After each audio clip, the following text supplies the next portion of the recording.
Prashant start ചെയ്തു. Yes, thank you. നമ്മളിന്ന് ഒരു പുതിയ ക്ലാസ് എടുക്കാൻ പോവാണ്, പുതിയൊരു വിഷയം. ഇത് പുതിയൊരു വിഷയമാണെങ്കിലും നമ്മളെ സംബന്ധിച്ചിടത്തോളം ഏറ്റവും അധികം പെയിൻ അനുഭവിക്കുന്ന ഒരു ഏരിയ ആണ് സ്റ്റാഫാണ് എല്ലാവരുടെയും ഏറ്റവും വലിയ പ്രശ്നം. നമ്മൾ സ്റ്റാഫ് നന്നായി കഴിഞ്ഞാൽ നമ്മുടെ ബിസിനസിന്റെ 50% ഓക്കെ എന്നാണ് പറയപ്പെടുന്നത്. അത് ഒരു പരിധി വരെ ശരിയാണ് കേട്ടോ. നല്ല സ്റ്റാഫ് ഉണ്ടെങ്കിൽ നമ്മുടെ ബിസിനസ് വളരെ നന്നായിട്ട് സ്മൂത്തായിട്ട് കൊണ്ടുപോകാൻ കഴിയും. അപ്പൊ നമുക്ക് എങ്ങനെ നല്ല സ്റ്റാഫിനെ കണ്ടെത്താം, സ്റ്റാഫിനെ എങ്ങനെയാണ് കണ്ടെത്തേണ്ടത്, ആ സ്റ്റാഫിനെ എങ്ങനെ നമുക്ക് നന്നായിട്ട് മുന്നോട്ട് കൊണ്ടുപോകാം, ആ സ്റ്റാഫുമായി നമ്മുടെ ബിസിനസ് എങ്ങനെ നന്നായിട്ട് മുന്നോട്ട് കൊണ്ടുപോകാം എന്നിങ്ങനെയുള്ള 2-3 കാര്യങ്ങളാണ് ഇന്ന് മുതൽ പരിശോധിക്കുന്നത്. അത് ഏറ്റവും അധികം പ്രധാനപ്പെട്ട ഒരു വിഷയമാണ്. നമ്മുടെ എല്ലാവരുടെയും ഏറ്റവും അത്യാവശ്യമായി അറിഞ്ഞിരിക്കേണ്ട, ബിസിനസ്സുകാർ അത്യാവശ്യം അറിഞ്ഞിരിക്കേണ്ട ഒരു സബ്ജക്റ്റാണ്. പല ആൾക്കാരും സ്റ്റാഫ് എന്ന് പറയുന്ന സമയത്ത് നമ്മൾ ചെയ്യാറുള്ള ഒരു പരിപാടി എന്ന് പറഞ്ഞാൽ, നമ്മൾ നേരെ ഏതെങ്കിലും ആൾക്കാരെ വിളിക്കും, എന്നിട്ട് എനിക്ക് സ്റ്റാഫ് വേണമെന്ന് പറയും. ആരെങ്കിലും നമ്മുടെ അടുത്തേക്ക് വരും, അവരെ നമ്മൾ സ്റ്റാഫാക്കി മാറ്റും. ഞാൻ കാണുന്ന ഏറ്റവും വലിയ തെറ്റെന്ന് പറയുന്നത്, പല സ്ഥാപനങ്ങളിലും സ്റ്റാഫ് എന്ന് പറയുന്നത് അവരുടെ ബന്ധുക്കളായിരിക്കും, അവരെ ഏറ്റവും അല്ലെങ്കിൽ സുഹൃത്തുക്കളായിരിക്കും. ഇതാണ് ഏറ്റവും അധികം ഇഷ്യൂ ഉണ്ടാകുന്ന ഒരു കാര്യമായിട്ട് ഞാൻ കരുതുന്നു. സ്റ്റാഫ് എന്ന് പറയുന്നത് ഒരിക്കലും നമ്മളെ ബന്ധുക്കളാകരുത്. ചില കാര്യങ്ങൾ വെച്ചുകൊണ്ട് വേണം നമ്മൾ മുന്നോട്ട് കൊണ്ടുപോകാൻ. എൻ്റെ ഒരു അനുഭവം ഞാൻ ആദ്യം നിങ്ങളടുത്ത് പറയാം. 2023 ജൂണിൽ എന്നെ കാണാനായിട്ട് ഒരാൾ വന്നു. അപ്പൊ അദ്ദേഹം ഒരു വളരെ പ്രശസ്തനായിട്ടുള്ള ബിസിനസ്സുകാരനാണ്, ടെക്സ്റ്റൈൽസ് ബിസിനസ് നടത്തുന്ന ഒരാളാണ്. അപ്പൊ അദ്ദേഹം കാണാൻ വന്നിട്ട് അദ്ദേഹം എന്നോട് പറഞ്ഞു, എനിക്ക് വളരെ ബുദ്ധിമുട്ട്, ചില കാര്യങ്ങൾ, എന്റെ ബിസിനസ് ഇങ്ങനെ തകർന്നുകൊണ്ടിരിക്കുകയാണ്. അതിനുള്ള കാരണം എന്റെ ഷോപ്പിന്റെ തൊട്ടടുത്ത് ഒരു വലിയൊരു മോള് വന്നു. അതിനുശേഷം സ്വാഭാവികമായിട്ട് എന്റെ ബിസിനസ് തകർന്നു. ഏതാണ്ട് 100-ലധികം സ്റ്റാഫ് അവിടെയുണ്ട്. അതോടൊപ്പം അയാളെ ഏറ്റവും വലിയ പ്രശ്നം എന്ന് പറഞ്ഞാൽ, അയാൾ ഏതാണ്ട് ഒരു 18 കോടി രൂപ ലോൺ എടുത്തിട്ടുണ്ട്, എടുത്തിട്ടുണ്ട്. അതിങ്ങനെ പ്രശ്നമായിക്കൊണ്ടിരിക്കുകയാണ്.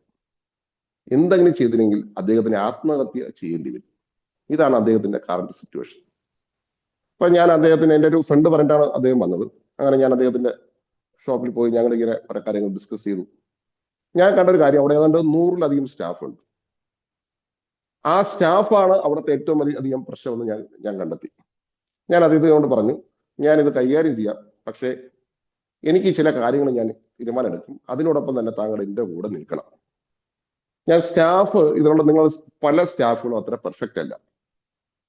ഞാൻ പകരം ഇതിലുള്ള ചില ആൾക്കാരെ മാറ്റി പുതിയ ആൾക്കാരെ എടുക്കുകയും, അതോടൊപ്പം തന്നെ ഞാൻ പഴയ നല്ല ആൾക്കാർ ഉണ്ടെങ്കിൽ അവരെ അങ്ങോട്ടും ഇങ്ങോട്ടും, അവരെ ജോലി അങ്ങോട്ടും ഇങ്ങോട്ടും ഞാൻ ഷിഫ്റ്റ് ചെയ്യുകയും ചെയ്യും.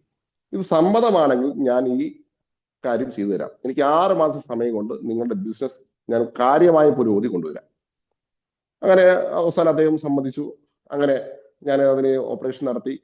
ഏതാണ്ട് ഒരു 6 മാസം കൊണ്ട്, 6 മാസം ആയാലും 5 മാസം കൊണ്ട് തന്നെ ആ സ്ഥാപനത്തിന് ലാഭകരമായിട്ട് കൊണ്ടുപോകാൻ കഴിഞ്ഞു. അതിനൊറ്റ കാര്യമേ ഞാൻ അവിടെ ചെയ്തുള്ളൂ, സ്റ്റാഫിനെ ഞാൻ കറക്റ്റായിട്ട് അറേഞ്ച്മെന്റ് ഞാൻ ചെയ്തു. ആ കാര്യം ചെയ്തപ്പോൾ തന്നെ ആ ബിസിനസ് ലാഭത്തിൽ അദ്ദേഹത്തിന് കൊണ്ടുപോകാൻ കഴിഞ്ഞു.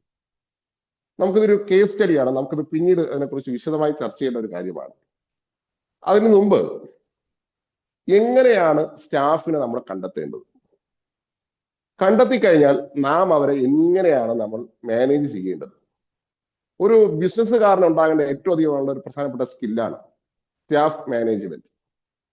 നമ്മുടെ സ്റ്റാഫ് മാനേജ്മെന്റിന്റെ കഴിവുകേട് കൊണ്ടാണ് പലപ്പോഴും സ്റ്റാഫുകൾ നമ്മളെ വിട്ടുപോകുന്നത്. ഒന്നാമത്തെ കാര്യം, നമ്മൾ സ്റ്റാഫിനെ എടുക്കുന്നത് കറക്റ്റ് ആയിട്ടല്ല. രണ്ടാമത്തെ കാര്യം, അവരെ മാനേജ് ചെയ്യാനുള്ള കഴിവ് നമുക്കില്ല. ഈ 2 കഴിവ് നമുക്ക് കൊണ്ടുവരാൻ കഴിഞ്ഞാൽ നമുക്ക് ഭംഗിയായിട്ട് അവരെ മുന്നോട്ട് കൊണ്ടുപോകാം.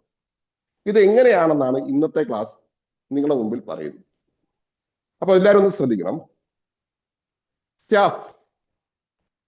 നമ്മൾ സ്റ്റാഫിനെ കണ്ടെത്തുന്നത് 3 പ്രക്രിയയിലൂടെയാണ് സ്റ്റാഫ് നമ്മളിലേക്ക് വരേണ്ടത്.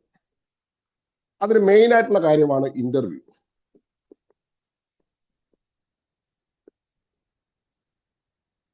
ഇന്റർവ്യൂ കണ്ടെത്തിയിട്ടാണ് ഞാൻ അതിനെ കുറിച്ചൊക്കെ വിശദമായിട്ട് പറയാം. അതിന് മുമ്പ് ഒരു സ്റ്റെപ്പ് ഉണ്ട്, ബിഫോർ ഇന്റർവ്യൂ. അടുത്തൊരു സ്റ്റെപ്പ് ഉണ്ട്, ആഫ്റ്റർ ഇന്റർവ്യൂ. ഈ 3 കാര്യങ്ങളും നമ്മൾ മനസ്സിലാക്കി കഴിഞ്ഞാൽ സ്റ്റാഫിനെ നമ്മുടെ മുന്നിൽ നിൽക്കാൻ പറ്റുന്ന, സ്റ്റാഫിനെ നമുക്ക് കറക്റ്റ് ആയിട്ട് മെയിൻറ്റെയിൻ ചെയ്ത് കൊണ്ടുപോകാൻ കഴിയും. അതെന്താണെന്ന് നമുക്ക് വിശദമായിട്ട് പരിശോധിക്കാം. നമ്മള് സ്റ്റാഫിനെ കണ്ടെത്തുമ്പോൾ അതിന് മുമ്പേ തന്നെ ചില കാര്യങ്ങൾ തയ്യാറെടുപ്പ് നമ്മൾ നടത്തണം. സാധാരണ കല്യാണം കഴിക്കുന്നതിന് മുമ്പായിട്ട് വരനും വധുവൊക്കെ ഒരു മുന്നൊരുക്കം ചെയ്യാറുണ്ട്. ഇപ്പൊ വരന്റെ വീട് പെയിന്റ് ചെയ്യുക, അല്ലെങ്കിൽ പുതിയ ഡ്രസ്സ് എടുക്കുക, വീടൊന്ന് മാറ്റി പല പല കാര്യങ്ങൾ മാറ്റം വരുത്തുക, അതോടൊപ്പം തന്നെ മേക്കപ്പ് ചെയ്യുക, ഇങ്ങനെ കുറെ കാര്യങ്ങൾ, അല്ലെങ്കിൽ കുറച്ചുകൂടി ഭാവി കാര്യങ്ങളെ കുറിച്ചൊരു ആലോചന ഉണ്ടാകുക, പ്ലാനിങ് നടത്തുക. ഇതേപോലെ തന്നെ വധുവും ചെയ്യാറുണ്ട്. അങ്ങനെ അവർ രണ്ടുപേരും പരസ്പരം ആലോചിച്ച് ഒരു പ്ലാനിങ്ങിൽ എത്തിയിട്ടാണ് അവർ വിവാഹത്തിന് മുമ്പേ തന്നെ തയ്യാറാകുന്നത്. ഇതേപോലെ നമ്മുടെ സ്ഥാപനത്തിൽ ഒരു സ്റ്റാഫിനെ എടുക്കുന്ന മുമ്പായിട്ട് അതിന് മുമ്പേ തന്നെ നമ്മൾ ചില കാര്യങ്ങൾ ചെയ്യാനുണ്ട്. പല ആൾക്കാരും ഇത് ചെയ്യാത്തത് കൊണ്ടാണ് അവരുടെ ബിസിനസ്സിന് കാര്യമായിട്ടുള്ള പ്രശ്നം ഉണ്ടാകാറുള്ളത്. നമ്മളൊരു സ്റ്റാഫിനെ കണ്ടെത്തുന്ന മുമ്പേ ചില മുന്നൊരുക്കങ്ങൾ, അതാണ് ബിഫോർ ഇന്റർവ്യൂ കൊണ്ട് ഉദ്ദേശിക്കുന്നത്. അതിനാദ്യം ചെയ്യേണ്ട സ്റ്റെപ്പ് എന്ന് പറഞ്ഞാൽ, നമുക്ക് ആദ്യമായിട്ടൊരു ഗോൾ ഉണ്ടാകണം, ഒരു ലക്ഷ്യം ഉണ്ടാകണം. ഞാൻ ഇതിനെക്കുറിച്ച് വിശദമായിട്ട് നിങ്ങളോട് സംസാരിച്ചു. നമുക്കൊരു വ്യക്തമായ ഗോൾ ആദ്യമേ ഉണ്ടാകണം. ഇത് കാണാത്തവർ, ഗോളിനെ കുറിച്ച് കാണാത്തവർ, നേരത്തെ വീഡിയോ നമുക്ക് ഉണ്ട്, അത് നേരത്തെ പോയി കണ്ടു കഴിഞ്ഞാൽ നിങ്ങൾക്ക് അത് മനസ്സിലാവും. ലക്ഷ്യമില്ലാതെ ചെയ്യുന്ന ഏതൊരു ബിസിനസ്സും നമുക്ക് മുന്നോട്ട് കൊണ്ടുപോകാൻ സാധിക്കില്ല. അതാണ് ആദ്യം ചെയ്യേണ്ട കാര്യം. അപ്പൊ ഗോൾ സെറ്റ് ചെയ്യുക എന്നുള്ളതാണ്. രണ്ടാമത്തെ കാര്യം, നിങ്ങളുടെയും നിങ്ങളുടെ സ്റ്റാഫിന്റെയും എന്തൊക്കെ ചെയ്യണമെന്നുള്ള കാര്യങ്ങൾ നിങ്ങൾ എഴുതി തയ്യാറാക്കണം എന്നുള്ളതാണ്. റോൾ, സ്റ്റാഫിന്റെയും നിങ്ങളുടെ റോൾ എന്താണെന്ന് നിങ്ങൾ എഴുതി തയ്യാറാക്കണം. പലയിടത്തും ചെയ്യുന്ന ഒരു കാര്യം എന്ന് പറഞ്ഞാൽ ഈ ഒരു കാര്യം കാണില്ല. സ്റ്റാഫിന്റെ റോൾ എന്താണ്, നിങ്ങളുടെ റോൾ എന്താണെന്ന് കാണില്ല. ഇപ്പൊ വലിയ ഒരു 100 സ്റ്റാഫ് അല്ലെ 80 സ്റ്റാഫിന് മുകളിലുള്ള ബിസിനസ്സുകാർക്ക് ഇത് വിഷയമുള്ള കാര്യമില്ല. അവർക്ക് ഉണ്ടാവും, ഇത് തീർച്ചയായിട്ടും ഉണ്ടാവും. ഒരു കുഞ്ഞു കുഞ്ഞു ബിസിനസ്, അതിൽ 4 or 5 സ്റ്റാഫുള്ള ആൾക്കാർ പ്രത്യേകം ശ്രദ്ധിക്കേണ്ട കാര്യമാണ് നിങ്ങളുടെയും സ്റ്റാഫിന്റെ റോൾ തരം തിരിച്ചിരിക്കുക.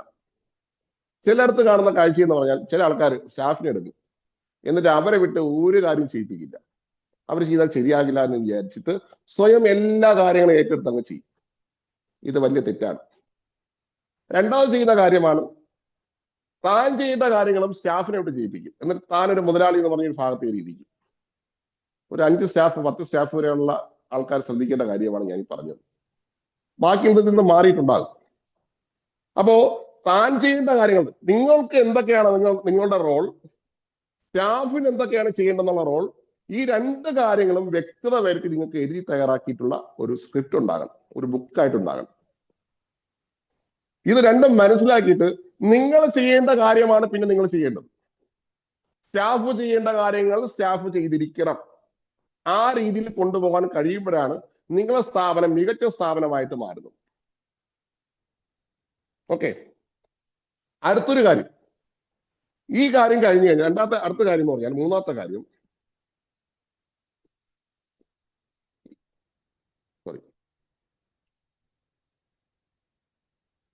മൂന്നാമത്തെ സ്റ്റെപ്പ് എന്ന് പറഞ്ഞാൽ KYC പോലെ KYS, നോ യുവർ സ്റ്റാഫ്. നിങ്ങളുടെ സ്റ്റാഫ് ആരാണെന്ന് തിരിച്ചറിയണം. നിങ്ങളുടെ സ്റ്റാഫ് ഏത് തരം സ്റ്റാഫ് ആണെന്ന് തിരിച്ചറിയണം. ഇത് പലർക്കും അറിയാത്തതാണ് പല പ്രശ്നങ്ങൾക്കും കാരണം. ഇത് കിട്ടിക്കഴിഞ്ഞാൽ നിങ്ങളെ പകുതി വിഷയം മാറും. നമുക്കത് വിശദീകരിക്കും പറയാം. നമുക്കത് അറിയാവുന്ന കാര്യമാണ്. പക്ഷെ നിങ്ങളത് ഈ പ്രോസസ് പലരും ചെയ്യാറില്ല. ഞാൻ പോയിട്ടുള്ള ഒരു 80% ബിസിനസ്സുകാരും ഈ ഒരു ഭാഗമേ ഇല്ല. ഞാൻ നേരത്തെ പറഞ്ഞ 100 സ്റ്റാഫുള്ള ആ ബിസിനസ് കാരണം ഇല്ല, ഈ സാധനമേ ഇല്ല, പുള്ളിക്കില്ല. ഈ ജോലി എന്ന് പറയാം, ഒന്നാമത്തെ ഇതില് കാര്യം എന്ന് പറഞ്ഞാൽ white collar job.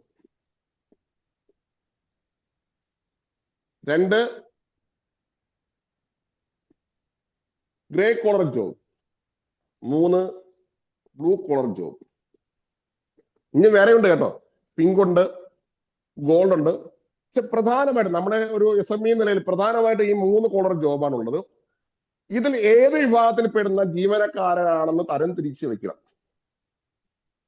White collar job എന്ന് പറഞ്ഞാൽ അവൻ ശരീരം കൊണ്ടല്ല, അവന്റെ സ്കില്ല് കൊണ്ട് ജോലി ചെയ്യുന്ന ആൾക്കാർ.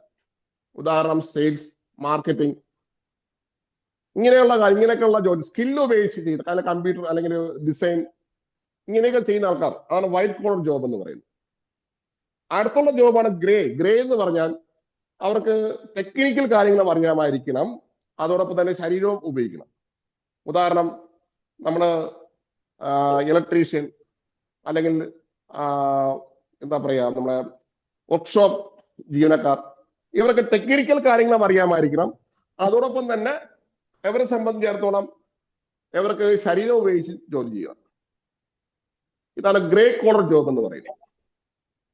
മൂന്നാമത്തെ ജോബ് എന്ന് പറഞ്ഞാല് ബ്ലൂ കോളർ ജോബ്. അതായത് ഇവർ ശരീരം ഉപയോഗിച്ച് മാത്രം അവര് ജോബ് ചെയ്യുന്ന ആൾക്കാരായിരിക്കും. ഉദാഹരണം, സെക്യൂരിറ്റി, ലോഡിങ്, അൺലോഡിങ്, ഇങ്ങനെയുള്ള ജീവനക്കാർ. ഇത് മൂന്നും നമ്മൾ ആദ്യം തരംതിരിച്ച് എഴുതണം. ഇനി ഗോൾഡൻ ഉണ്ട്. ഗോൾഡൻ എന്ന് പറഞ്ഞാൽ ഈ എന്താ പറയുക, സിഇഒ അല്ലെങ്കിൽ GM അതെ, അല്ലെങ്കിൽ മാർക്കറ്റിംഗ് മാനേജർ, ഇങ്ങനെയൊക്കെയുള്ള ഹൈ സ്കിൽ ജോബ് ചെയ്യുന്ന ആൾക്കാർ. പിന്നെ പിങ്ക് ഉണ്ട്. പിങ്ക് എന്ന് പറഞ്ഞാൽ റിസപ്ഷൻ, ഇങ്ങനെയൊക്കെയുള്ള ജോലി ചെയ്യുന്ന, ഹോസ്പിറ്റൽ രംഗത്ത് പ്രവർത്തിക്കുന്ന ആൾക്കാർ, അങ്ങനെയൊക്കെയുള്ള ആൾക്കാർ, അതാണ് പിങ്ക് എന്ന് പറയുന്നത്. അത് പൊതുവെ വളരെ കുറവായിരിക്കും. പക്ഷെ ഈ മൂന്ന് വിഭാഗങ്ങൾ എല്ലാ ബിസിനസ്സുകാർക്കിടയിലും ഉണ്ടാകും. ഇത് കണ്ടെത്തണം. ചിലപ്പോൾ ഇത് രണ്ടായിരിക്കും ഉണ്ടാകുക, ചിലപ്പോൾ വൈറ്റും ബ്ലൂവും മാത്രമേ ഉണ്ടാവുള്ളൂ. ചില സ്ഥാപനങ്ങളിൽ ഗ്രേയും കൂടെ ഉണ്ടാകും. അപ്പൊ നിങ്ങളുടെ സ്ഥാപനത്തിൽ ഏത് തരം വിഭാഗത്തിൽപ്പെട്ട ആൾക്കാരാണ് ഉണ്ടാകേണ്ടതെന്ന് തരംതിരിച്ച് എഴുതുക എന്നുള്ളതാണ് അടുത്ത മൂന്നാമത്തെ കാര്യം. കാരണം ഇവരെ മൂന്നുപേരെയും ഒരേപോലെ അല്ല ട്രീറ്റ് ചെയ്യേണ്ടത്. നമ്മുടെ മെയിൻ പ്രശ്നം ഇവിടെയാണ്. എല്ലാ സ്റ്റാഫിനെയും നമ്മൾ ഒരേപോലെ കാണും. അത് മേജർ മിസ്റ്റേക്കാണ്.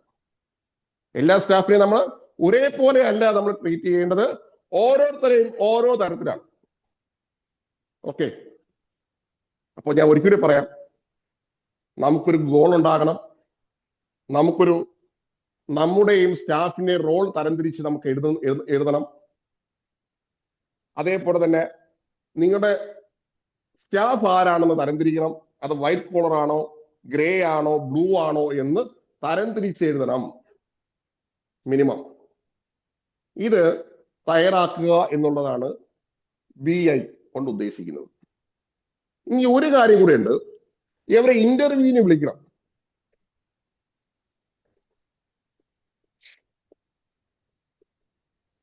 ഇവരെ ഇന്റർവ്യൂവിന് വിളിക്കുന്ന സമയത്ത് ശ്രദ്ധിക്കേണ്ട ചില കാര്യമുണ്ട്. ശ്രദ്ധിക്കണേ. വൈറ്റ് കോളർ ജോബിനെ വിളിക്കുന്നത് പോലെയല്ല ഗ്രേ കോളർ ജോബിനെ ആൾക്കാർ ഇന്റർവ്യൂവിന് വിളിക്കേണ്ടത്. ഇവരൊക്കെ ഇന്റർവ്യൂ വേറെ വേറെ തരത്തിലാണ്. അതോടൊപ്പം ഇവരെ അറിയിക്കേണ്ട മീഡിയവും വ്യത്യസ്തമാണ്. ഉദാഹരണം, വൈറ്റ് കോളർ ജോബിനെ നമ്മൾ അറിയിക്കേണ്ടത് ചിലപ്പോൾ ഇന്ന് സോഷ്യൽ മീഡിയ വഴി അറിയിക്കേണ്ടി വരും, അല്ലെങ്കിൽ പെയ്ഡ് ക്യാമ്പയിൻ വഴി നമുക്ക് അറിയിക്കേണ്ടി വരും. കാരണം ഒരു പ്രധാനപ്പെട്ട സംഭവമാണ് വൈറ്റ് കോളർ ജോബ്. ഗ്രേയും ഇതേപോലെ തന്നെയാണ്. ചിലപ്പോൾ നമുക്ക് ടെക്നിക്കൽ സ്കിൽ അറിയാവുന്ന ആൾക്കാർ അവർ ഉള്ള ഏരിയയിൽ പോയിട്ടാണ് വിളിക്കേണ്ടത്. എല്ലായിടത്തും പോയി കിട്ടില്ല ഈ ആൾക്കാർ. അടുത്ത ബ്ലൂ കോളർ ജോബ്, ഇവർ നമ്മൾക്ക് മിക്കവാറും കിട്ടുക നമ്മുടെ നാടിന് ചുറ്റുമുള്ള ആൾക്കാരായിരിക്കും. അതോടൊപ്പം തന്നെ നമ്മുടെ ബംഗാളികളെ പോലെയുള്ള ജീവനക്കാരായിരിക്കും. ഇപ്പോ ബ്ലൂ കോളർ ജോബാണ് ഇപ്പൊ ഏറ്റവും അധികം നമ്മുടെ ബിസിനസ് അനുഭവിക്കുന്ന ഒരു വലിയൊരു പ്രശ്നം. ഇവിടെ ഉണ്ട്. ഇവിടെ സ്കില്ല് കുറഞ്ഞ ആൾക്കാരാണ് നമുക്ക് വരുന്നത്. നമുക്ക് രണ്ടാം നോക്കുമ്പോൾ നിങ്ങൾക്കത് മനസ്സിലാവും. അപ്പോ കല്യാണത്തിന് മുമ്പ് തയ്യാറാവുന്നതിനും പോലെ ശ്രദ്ധിക്കുക, കല്യാണത്തിന് മുമ്പ് തയ്യാറാവുന്നത് പോലെ നമ്മൾ ഇന്റർവ്യൂവിന് മുമ്പായിട്ട് ഇത്രയും കാര്യങ്ങൾ തയ്യാറാക്കി വയ്ക്കുക എന്നുള്ളതാണ് ആദ്യം ചെയ്യേണ്ട കാര്യം. ഇതിനെക്കുറിച്ച് എന്തെങ്കിലും സംശയം, എന്തെങ്കിലും ക്ലിയർ ആക്കാനുണ്ടെങ്കിൽ ആദ്യം പറയണം. ഞാൻ ഒരുപാട് ബിസിനസ്സുകാർ കാണുന്നുണ്ട്, ഈ ഒരു സാധനമേ ഇല്ല, ഇങ്ങനെ അവർ ചിന്തിച്ചിട്ടേ ഇല്ല. നിങ്ങളൊരു സ്റ്റാഫിനെ എടുക്കുന്ന സമയത്ത് ഇതാദ്യം കറക്റ്റ് ചെയ്യുക എന്നുള്ളതാണ് ആദ്യം നിങ്ങൾ ചെയ്യേണ്ട കാര്യം. ഇതൊന്നും ചെയ്യാതെ ആരെങ്കിലും സ്റ്റാഫ് ആക്കും, അവൻ 2 ദിവസം കഴിഞ്ഞ് തേച്ചിട്ട് പോകും, പിന്നെ സ്റ്റാഫില്ല എന്ന് കുറ്റം പറയും. ഓക്കെ, ഈ കാര്യത്തിൽ എന്തെങ്കിലും ക്ലാരിറ്റി വരുത്താനുണ്ടോ? എന്തെങ്കിലും മനസ്സിലാകാനുണ്ടോ? ആർക്കെങ്കിലും പറയാനുണ്ടോ? ഒരു 2 മിനിറ്റ് കൊണ്ട് പറയണേ. പ്രധാനപ്പെട്ട സെക്ഷനിലേക്ക് പോകാനാണ്. വയനാട്. യെസ് പറയൂ സർ. സാറ് പറഞ്ഞ കാര്യങ്ങൾ വളരെ കൃത്യമായിട്ട് മനസ്സിലായിട്ടുണ്ട്. ആരും അഭിപ്രായം പറയാത്തത് കൊണ്ട് ഞാൻ പറഞ്ഞു മാത്രം. ബാക്കിയുള്ളവർക്ക് എന്താ വെച്ചാൽ അഭിപ്രായം അവർക്ക് പറയട്ടെ. ഇത് നമ്മളത് മനസ്സിലാക്കുക മാത്രമല്ല, ഈ കാര്യങ്ങൾ ഗോൾ നിങ്ങളുടെ രണ്ട് കാര്യം, നിങ്ങളുടെയും സ്റ്റാഫിന്റെയും റോൾ, നിങ്ങൾക്ക് ഏത് സ്റ്റാഫാണ് വേണ്ടതെന്ന് തരംതിരിച്ച് എഴുതുക എന്നുള്ളതാണ്. ഞാൻ നേരത്തെ പറഞ്ഞില്ല, നേരത്തെ ബിസിനസ് ഞാൻ കൺസൾട്ടിങ് നടത്തിയ ആ ഷോപ്പില് ഈ ഒരു സാധനമേ ഇല്ല. എന്ത് റോൾ, കുറെ എന്തൊക്കെ ആരൊക്കെ ചെയ്യുന്ന പോലെ 100 സ്റ്റാഫുള്ള ഒരു ഷോപ്പാണ്. ഓരോരുത്തർ എന്ത് ചെയ്യണം എന്നുള്ള ഒരു ഐഡിയ ആർക്കും ഇല്ല. മുതലാളിക്കും ഇല്ല, അവിടെ ഉണ്ടായിരുന്ന സ്റ്റാഫ് മാനേജ് ചെയ്യുന്ന ആർക്കും ഇല്ല. അപ്പൊ നമ്മൾ അതുകൊണ്ട് ആദ്യം തയ്യാറാക്കേണ്ട കാര്യം ഇതാണ്. ഞാൻ ഏകദേശം 3 ദിവസം അവിടെ ഇരുന്നിട്ടായി തയ്യാറാക്കിയത്. ഇത്രയും കാര്യങ്ങൾ അവിടെ തയ്യാറാക്കാൻ വേണ്ടി 3 ദിവസം എടുത്തു. ഇത് നിസ്സാര കാര്യമല്ല. നമുക്ക് കേൾക്കുമ്പോൾ ഇത്രയേ ഉള്ളൂ എന്ന് വിചാരിക്കും. പക്ഷെ നല്ലൊരു സ്ഥാപനത്തിലാണെങ്കിൽ നല്ല റോളുണ്ട്. നമ്മൾ ഇത് തയ്യാറാക്കി വയ്ക്കലാണ് ആദ്യത്തെ പണി. ഓക്കെ, ഒരു സെക്കൻഡ് ഒന്ന് ഞാൻ ചോദിച്ചോട്ടെ, ഒരു കാര്യം ഒന്ന് ചോദിച്ചോട്ടെ. ഒന്ന്, ഈ ഫ്രണ്ട്സിനെയും അല്ല റിലേറ്റീവ്സിനെ മാത്രമല്ല ഫ്രണ്ട്സിനെ കൂടി എടുക്കുന്ന എന്റെ അനുഭവം കൊണ്ട് ഞാൻ യാതൊരു ഇതുമില്ല. പോയിന്റ് നമ്പർ 2, നമ്മൾ ഇവരെല്ലാവരെയും 3 സെക്ഷനായിട്ടൊക്കെ തന്നെ ആയിരിക്കാം എടുക്കുന്നത്. എടുത്തു കഴിഞ്ഞാല് നമ്മള് ഒരു കൊളീഗ്സ്, ഞാൻ സ്റ്റാഫ് എന്നല്ല, ഞാൻ എൻ്റെ എംപ്ലോയീസിനെ വിളിക്കുന്ന കൊളീഗ്സ് എന്നാണ്. നമ്മളെല്ലാവരും ഒരേ ലക്ഷ്യത്തിലേക്ക് വേണ്ടി പ്രവർത്തിക്കുന്നു എന്ന് പറയുന്നിടത്ത് അറ്റ്ലീസ്റ്റ് ഒരു ഫംഗ്ഷനൊക്കെ we are all together. Is it good or bad? Sir, ഞാൻ അതിലേക്ക് വരുന്നുണ്ട്. Right, okay. ഞാൻ അതിലേക്കാണ് പോകുന്നത്. നമ്മൾ അതിന് മുമ്പേ ഉള്ള പ്രോസസ്സാണ് ഞാൻ പറഞ്ഞു വെച്ചത്.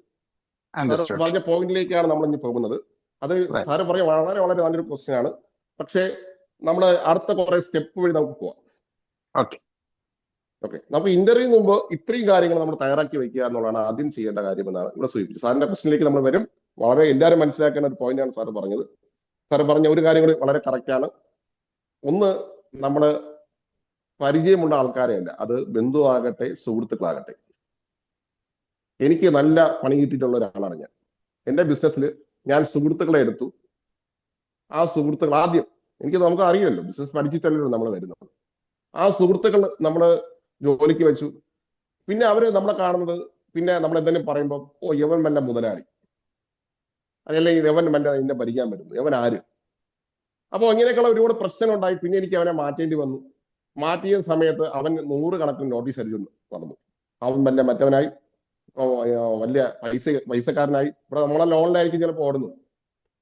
അപ്പൊ ഇങ്ങനെയുള്ള പ്രശ്നം പരിഹരിക്കാൻ വേണ്ടി സുഹൃത്തുക്കളല്ല, അതൊന്നും അല്ല. നമ്മൾ ആദ്യം നമുക്ക് വേണ്ട കാര്യങ്ങൾ ആദ്യം ഫിക്സ് ചെയ്യുക എന്നുള്ളതാണ് നമ്മുടെ ഒരു കാര്യം. Okay, thank you sir. രണ്ടാമത്തെ കാര്യം, ഇനി അടുത്ത് നമ്മുടെ ഇന്റർവ്യൂവിന് തയ്യാറാവുകയാണ്. ഈ മുന്നൊരുക്കം കഴിഞ്ഞാൽ അടുത്ത് വീണ്ടും ചില ഇന്റർവ്യൂവിന് മുമ്പായിട്ട് ചില കാര്യങ്ങൾ ശ്രദ്ധിക്കാനുണ്ട്. ഇതാണ് ഏറ്റവും പ്രധാനമായിട്ടുള്ള പോയിന്റ്. നമ്മൾ 2 തരം ടെസ്റ്റ് നടത്തിയിട്ടാണ് ഒരു സ്റ്റാഫിനെ എടുക്കേണ്ടത്. ഇന്റർവ്യൂ മുമ്പായിട്ട് നമ്മൾ അടുത്ത സ്റ്റെപ്പ് നോക്കുക. 2 തരം ടെസ്റ്റ്. ഒന്ന് നൈസ് ആൻഡ് ഡീസി അനാലിസിസ്. ശ്രദ്ധിച്ചാൽ കിട്ടുന്ന ഒരു കാര്യമാണ്. നമ്മൾ സ്റ്റാഫിനെ എടുക്കുമ്പോൾ ഫ്രണ്ട്സോ മറ്റോ ഒന്നും അല്ല നോക്കേണ്ടത്. നൈസ് ആൻഡ് ഡീസി അനാലിസിസ് നടത്തിയിട്ടാണ് ഒരു സ്റ്റാഫിനെ നമ്മൾ എടുക്കേണ്ടത്. ഇത് നമുക്കൊന്ന് വിശദമായിട്ട് നമുക്ക് നോക്കാം. നമ്മൾ സ്റ്റാഫിനെ എടുക്കുമ്പോൾ അവന്റെ നീഡ് എന്താണെന്ന് നമ്മൾ മനസ്സിലാക്കണം. അവന് എന്താണ് അവന്റെ ആവശ്യം. ഒരിക്കല് എന്റെ സ്ഥാപനത്തിന് സ്റ്റാഫിനെ എടുത്തു. മാനേജറാണ് എടുത്തത്. ഞാൻ ചില കാര്യങ്ങൾക്ക് മാനേജർക്ക് സ്വാതന്ത്ര്യം കൊടുത്തിട്ടുണ്ട്. ഇങ്ങനെയുള്ള കാര്യങ്ങൾ, ചില കാര്യങ്ങൾ ഞാൻ സ്വാതന്ത്ര്യം കൊടുത്തിട്ടുണ്ട്. അത് ശരിക്കും പറഞ്ഞാൽ ബ്ലൂ കോളർ ജോബാണ്. അപ്പൊ ഞാനത് കഴിഞ്ഞിട്ട് വന്നു. ഞാൻ ആൾക്കാരെ സ്റ്റാഫിനെയൊക്കെ നോക്കി. ഞാൻ അവന്റെ ബയോഡേറ്റയൊക്കെ നോക്കിയ സമയത്ത് നല്ല ഓവർ ക്വാളിഫിക്കേഷൻ ഉള്ള ഒരാളാണ്. അവൻ ഈ ജോലിക്ക് വരേണ്ട ഒരു കാര്യമില്ല. അപ്പൊ ഞാൻ എന്റെ മാനേജർ ചോദിച്ചു, എന്താ ഈ പുള്ളി ഇങ്ങനെ വരേണ്ട കാര്യമില്ലല്ലോ, നല്ല ഫാമിലി ബാക്ക്ഗ്രൗണ്ടൊക്കെ നല്ലതാണ്. അപ്പോൾ എന്തുകൊണ്ട്? മാനേജർ പറഞ്ഞു, ഈ നല്ല മിടുക്കരാണ്, നല്ല നന്നായിട്ട് ചെയ്യുന്നുണ്ട്. ഞാൻ പറഞ്ഞു, 2 കാര്യം ശ്രദ്ധിക്കണം. ഒന്നിൽ അവൻ പൈസയ്ക്കുള്ള ആവശ്യത്തിന് വേണ്ടി വരുന്നതാകാം, എങ്കിൽ വളരെ നല്ലതാണ്. രണ്ടാമത്തെ കാര്യം, അവൻ ബിസിനസ് പഠിക്കാൻ വേണ്ടി വന്നതാകാം, അത് നല്ലതാണ്. പക്ഷെ നമ്മളെ ഡേറ്റ ചോർത്തിക്കൊണ്ട് പോകരുത്. അതുകൊണ്ട് അവനെ ശ്രദ്ധിക്കണം, വളരെയധികം ശ്രദ്ധിക്കേണ്ട ഒരാളാണ്. നമ്മൾ അവനെ പൂർണ്ണമായി വിശ്വസിക്കേണ്ട ഒരാളല്ല. ഒരു ചെറിയ ശ്രദ്ധ നിങ്ങൾ പ്രത്യേക ഡേറ്റയുടെ കാര്യത്തിൽ, നമ്മുടെ ബിസിനസ് ഡേറ്റയുടെ കാര്യത്തിൽ ശ്രദ്ധ ഉണ്ടാകണം. നമുക്ക് അങ്ങനെ ഒരുപാട് പണികൾ കിട്ടിയിട്ടുണ്ട്, അറിയാലോ, ബിസിനസ് ആരാന്ന് അറിയാലോ. അപ്പൊ അങ്ങനെ 2-3 മാസം കഴിയുമ്പോൾ എന്റെ തൊട്ടടുത്തുള്ള വീട്ടിലൊരാൾ വിളിക്കുകയാണ്. എന്നിട്ട് പറയാണ്, സാറേ നിങ്ങളെ അവിടുത്തെ ഒരു സ്റ്റാഫ് എന്റെ മോളെ ഭയങ്കര ശല്യമാണ്. അപ്പോഴാണ് അവന്റെ നീര് ഞാൻ മനസ്സിലാക്കിയത്. അവൻ അവിടെ വന്ന് ജോലിക്കല്ല, അപ്പുറത്തെ വീട്ടിലെ എന്റെ ഓടോന്റെ തൊട്ടടുത്തുള്ള ഒരു വീട്ടിലെ ഒരു പെണ്ണ് തട്ടാനാണ്, എന്നെ വിളയ്ക്കാനാണ്. അവൻ 2 മാസം കഴിഞ്ഞപ്പോൾ അവൻ പോവുകയും ചെയ്തു. അവന്റെ നീര് അതാണ്. നമ്മുടെ സ്റ്റാഫ് വരുന്ന സമയത്ത് നീര് മനസ്സിലാക്കണം. ഇതൊന്നും നമ്മൾ നമുക്ക് മിക്കവാറും ആരെങ്കിലും കിട്ടിയാൽ മതി, ആരെങ്കിലും എടുത്ത് നമ്മൾ സ്റ്റാഫ് കിട്ടിയേ പറ്റൂ എന്ന് പറഞ്ഞ് എവിടെയെങ്കിലും തിരക്കി ഈ പറഞ്ഞ പോലെ സുഹൃത്തുക്കളെയോ ബന്ധുക്കളെയോ അല്ലെങ്കിൽ സുഹൃത്തുക്കൾ പറഞ്ഞിട്ടോ ഇതൊന്നും നോക്കാൻ നേരെ എടുത്ത് സ്റ്റാഫാക്കും, നമുക്ക് പണി കിട്ടും. അതുകൊണ്ട് നീഡ് നോക്കുക. രണ്ടാമത്തെ കാര്യമാണ് ഇൻട്രസ്റ്റ്, താല്പര്യം. ഓരോരുത്തർക്കും ഓരോ താല്പര്യമായി. ചിലർക്ക് പൈസക്ക് ആയിരിക്കും അവിടെ വരുന്നത്, പക്ഷെ അവന്റെ താല്പര്യം എന്ന് പറയുന്നത് അവന് ജോലി ചെയ്യാൻ മനസ്സില്ല, അവനിങ്ങനെ കറങ്ങി തിരിഞ്ഞ് നടക്കണം. ഈ ഇൻട്രസ്റ്റ് നമുക്ക് വിശദമായിട്ട് നമ്മൾ പരിശോധിക്കും. വളരെ കൂടുതൽ നമ്മൾ നോക്കേണ്ട ഒരു കാര്യമാണ്. ഇത് നോക്കിയിട്ട് വേണം, ഈ നീര് കഴിഞ്ഞ ഇൻട്രസ്റ്റ് കൂടി നോക്കിയിട്ട് വേണം നമ്മൾ ജോലിക്ക് എടുക്കാൻ. പല ആൾക്കാരും നോക്കാറില്ല. ഇത് എങ്ങനെ നോക്കും എന്നതിനെ കുറിച്ച് ഞാൻ പറയുന്നുണ്ട്, നിങ്ങൾ ബേജാറാവേണ്ട. ഇതെങ്ങനെയാണ് നോക്കേണ്ടത് എന്നുള്ള ചില കാര്യങ്ങൾ നമ്മൾ ശ്രദ്ധിച്ചാൽ നമുക്ക് അറിയാൻ കഴിയും. ഈ കാര്യം അറിഞ്ഞിട്ട് മാത്രം കാര്യമില്ല, സ്റ്റാഫ് എടുക്കുമ്പോൾ ചില കാര്യങ്ങൾ, ചില ഇന്റർവ്യൂ ചെയ്യുന്ന സമയത്ത് ചില കാര്യങ്ങൾ ശ്രദ്ധിക്കുമ്പോൾ ഇത് നമുക്ക് അറിയാൻ കഴിയും. അടുത്തൊരു കാര്യമാണ് കേപ്പബിലിറ്റി. കേപ്പബിലിറ്റി മീൻസ് അവൻ ഈ കാര്യം ചെയ്യാനുള്ള കഴിവുണ്ടോ എന്ന് നോക്കുക.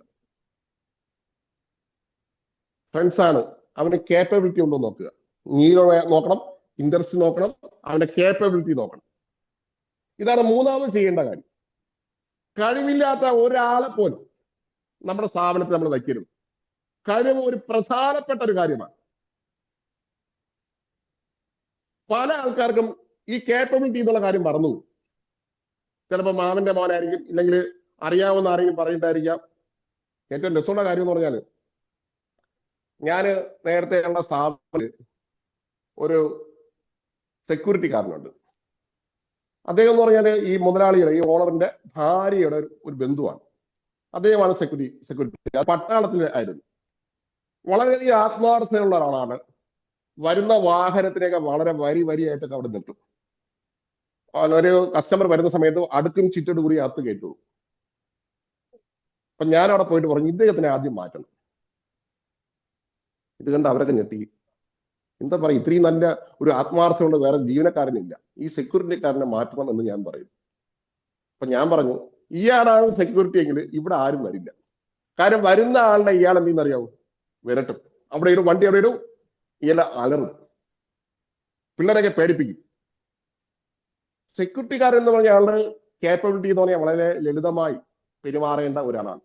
ശരിക്കും ആദ്യം നമ്മുടെ സ്ഥാപനത്തിൽ ഫ്രണ്ടിൽ കാണുന്ന ആള് സെക്യൂരിറ്റിയാണ്. പലരും ഏറ്റവും മോശമായ ആൾക്കാരെയാണ് സെക്യൂരിറ്റിയിൽ എടുക്കുക. എന്നാൽ ആൾക്കാരുമായിട്ട് നന്നായിട്ട് ബിഹേവ് ചെയ്യുന്ന ഒരാളാണെങ്കിൽ അതാണ് ആദ്യത്തെ ഒരു വെൽക്കം. നമ്മൾ ചില ഫുഡ് കഴിക്കുമ്പോൾ വെൽക്കം ഡ്രിങ്ക്സ് കഴിക്കുമല്ലോ, അതേപോലെ ഏറ്റവും പ്രധാനമായിട്ടുള്ള കാര്യമാണ് ഫ്രണ്ട് സെക്യൂരിറ്റി പോലുള്ള ജീവനക്കാർ. ആ ആൾക്ക് ഇങ്ങനെ ചെറിയ ജോലിക്ക് പോലും ആ ജോലിക്ക് പറ്റിയ ആളാണോ എന്ന് നിങ്ങൾ ഉറപ്പുവരുത്തണം. പല സ്ഥാപനങ്ങളിലും ഇത് കാണാറില്ല. ഇങ്ങനെ അടുത്തൊരു കാര്യമാണ് ജീവനക്കാരന്റെ എക്സ്പെക്ടേഷൻ മനസ്സിലാക്കുക. അവന് എന്താണ് വേണ്ടത്, അവൻ എന്താണ് എക്സ്പെക്ട് ചെയ്യുന്ന കാര്യങ്ങൾ എന്തൊക്കെയാണ്. ഓരോ ആൾക്കാരും ഓരോ രീതിയായിരിക്കും നമ്മുടെ സ്ഥാപനത്തിൽ വരിക. ഇത് നമ്മൾ മനസ്സിലാക്കാൻ 2-3 കാര്യങ്ങൾ ശ്രദ്ധിക്കണം. ഇനി ഏറ്റവും പ്രധാനമായിട്ടുള്ള കോറായിട്ടുള്ള കാര്യമാണ് ഞാൻ പറയാൻ പോകുന്നത്, ശ്രദ്ധിച്ചു കേൾക്കണം. ഒരു സ്ഥാപനത്തിലെ ഒരു ജീവനക്കാരൻ വരുന്നത് അല്ലെങ്കിൽ നമ്മളൊക്കെ ബിസിനസ് ചെയ്യുന്നത് 3 കാര്യങ്ങൾക്ക് വേണ്ടിയിട്ടാണ് പ്രധാനമായിട്ട്. ശ്രദ്ധിക്കുക, എല്ലാവരും ജോലി ചെയ്യുന്നത് അല്ലെങ്കിൽ ജീവിക്കാൻ വേണ്ടി നടക്കുന്നത് അല്ലെങ്കിൽ ബിസിനസ് ചെയ്യുന്നത് 3 കാര്യങ്ങൾക്ക് വേണ്ടിയിട്ടാണ്. പ്രത്യേകിച്ചും ഒരു ജോബ് സ്റ്റാഫ് മൈൻഡുള്ള ആൾക്കാർ 3 കാര്യമാണ് അവന് പ്രധാനം. ഒന്നാമത്തെ കാര്യമാണ് സിഗ്നിഫിക്കൻറ്റ്. അവന് സിഗ്നിഫിക്കൻറ്റ്, അവന് അംഗീകാരം കിട്ടണം. രണ്ടാമത്തതാണ് ഗ്രോത്ത്.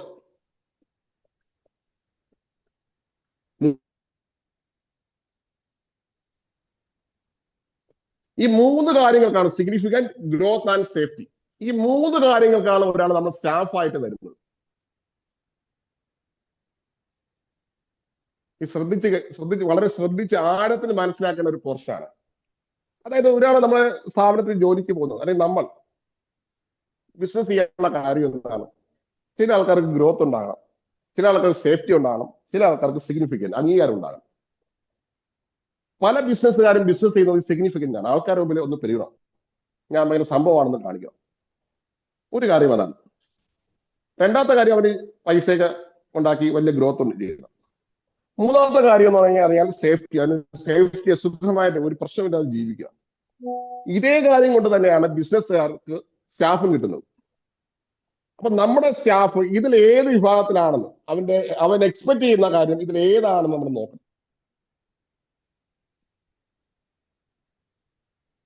ഇത് ഞാൻ കുറച്ച് വിശദമായിട്ട് നമ്മൾ മനസ്സിലാക്കണം. ഒരു ബിസിനസ് ഓണർ വളരെ ആഴത്തിൽ ഡീപ്പായിട്ട് മനസ്സിലാക്കേണ്ട ഒരു കാര്യമാണിത്. ഈ കാര്യം കറക്റ്റ് അല്ലാത്തത് കൊണ്ടാണ് പല സ്റ്റാഫും കഴിവുള്ള സ്റ്റാഫും നമ്മളെ വിട്ടുപോകുന്നത്. ഈ സിഗ്നിഫിക്കൻറ്റ് സിൻഡ്രം ഉള്ള ആൾക്കാരുടെ പ്രത്യേകത അവർക്ക് എപ്പോഴും അംഗീകാരം കിട്ടണം. ഈ പൊതുവെ ഈ ഡിസൈൻ രംഗത്ത് പ്രവർത്തിക്കുന്ന ആൾക്കാർക്കാണ് ഈ അസുഖം, സെയിൽസിൽ ഈ അസുഖം വളരെ കൂടുതലുള്ളത്. അവരങ്ങ് ഇടയ്ക്കിടയ്ക്ക് പൊക്കണം. അവരത് ഭയങ്കരമായിട്ട് ആഗ്രഹിക്കുന്നുണ്ട്. അവർ വളരെ മിടുക്കനായിട്ടുള്ള സ്റ്റാഫാണ്, അവർ വളരെ കഴിവുള്ള ആൾക്കാരാണ് എന്ന് അവർക്ക് മറ്റുള്ളവർ പറയുന്നത് കേൾക്കണം. പല ബിസിനസ് ഓണർമാരുടെ ധാരണ ഇവർക്ക് ശമ്പളം മാത്രം കൊടുത്താൽ മതി എന്നുള്ളതാണ്. എന്നാൽ അങ്ങനെയല്ല. ഒരു 60% ആൾക്കാർക്കും ശമ്പളമല്ല, അവർക്ക് അംഗീകാരമാണ് അവർക്ക് വേണ്ടത്. അതുകൊണ്ട് തന്നെ അവർക്ക് സിഗ്നിഫിക്കൻറ്റ്, നമ്മൾ നേരത്തെ സാറ് പറഞ്ഞ ഒരു വിഷയമാണ് ഈ വിഷയമായിട്ട് ബന്ധമുണ്ട്. അതായത് സ്റ്റാഫിന് നമ്മൾ തീർച്ചയായിട്ടും ചില കാര്യങ്ങൾക്ക് അംഗീകാരം കൊടുക്കണം. ചില ആൾക്കാർ ചെയ്യാറുള്ള സ്റ്റാഫിനെ വർഷത്തിലൊരിക്കലും ഒരു മീറ്റിംഗ് വിളിച്ച് ഒരു വലിയ LED സ്ക്രീനൊക്കെ വെച്ച് അവരെ പേര് അവാർഡ് കൊടുക്കും. അവരെ ഒരു സൈഡൊക്കെ ഉണ്ടാക്കി അവർക്കൊരു 500 പേരെ ഒരു സാധനം കൊടുക്കും. ഒരു ഫോട്ടോയൊക്കെ എടുത്ത് നല്ലൊരു അന്തരീക്ഷത്തിലായിരിക്കും അവർ ചെയ്യുക. ഇത് മിക്ക സ്റ്റാഫും ആഗ്രഹിക്കുന്ന ഒരു കാര്യമാണ്. പുറത്തേക്ക് ഇന്നത്തെ ഒരു സോഷ്യൽ മീഡിയ യുഗത്തിൽ ഇങ്ങനെയൊക്കെ ചെയ്ത് എനിക്ക് അംഗീകാരം കിട്ടി എന്ന് മറ്റുള്ളവരെ അറിയിക്കുമ്പോൾ ഒരു സുഖമുണ്ട്. ഇപ്പൊ ഞാൻ പറയും, ഇത് സ്റ്റാഫിന് മാത്രമല്ല നമുക്ക് എല്ലാവർക്കും ഉണ്ടെന്നേ. നമ്മൾ ചിലപ്പോ ഈ ക്ലാസ് എടുക്കുന്ന എന്തിനാ? ഈ തരത്തിലുള്ള അംഗീകാരം കിട്ടാനും വേണ്ടിയിട്ടായിരിക്കാം. വേറെ ആൾക്കാർ താങ്കളുടെ ക്ലാസ് സൂപ്പർ ആയിരുന്നു എന്ന് കേൾക്കുമ്പോൾ ഒരു സുഖമുണ്ട്. ഇത് ജീവിതത്തിന്റെ ഏറ്റവും പ്രധാനമായിട്ടുള്ള ഒരു ഭാഗമാണ്. ഇത് നമ്മുടെ സ്റ്റാഫിന് മാത്രമല്ല, പക്ഷെ അത് ചെയ്യുമ്പോൾ എങ്ങനെ ചെയ്യണമെന്ന് നമ്മൾ ശ്രദ്ധിക്കണം. അതോടൊപ്പം തന്നെ ചില സ്ഥാപനങ്ങളിൽ ഞാൻ കാണാൻ ചില ഓണർമാർ ബിസിനസ്സുകാരെ അടുത്ത് പോയിട്ട് പേരൊക്കെ പറഞ്ഞു വിളിക്കും.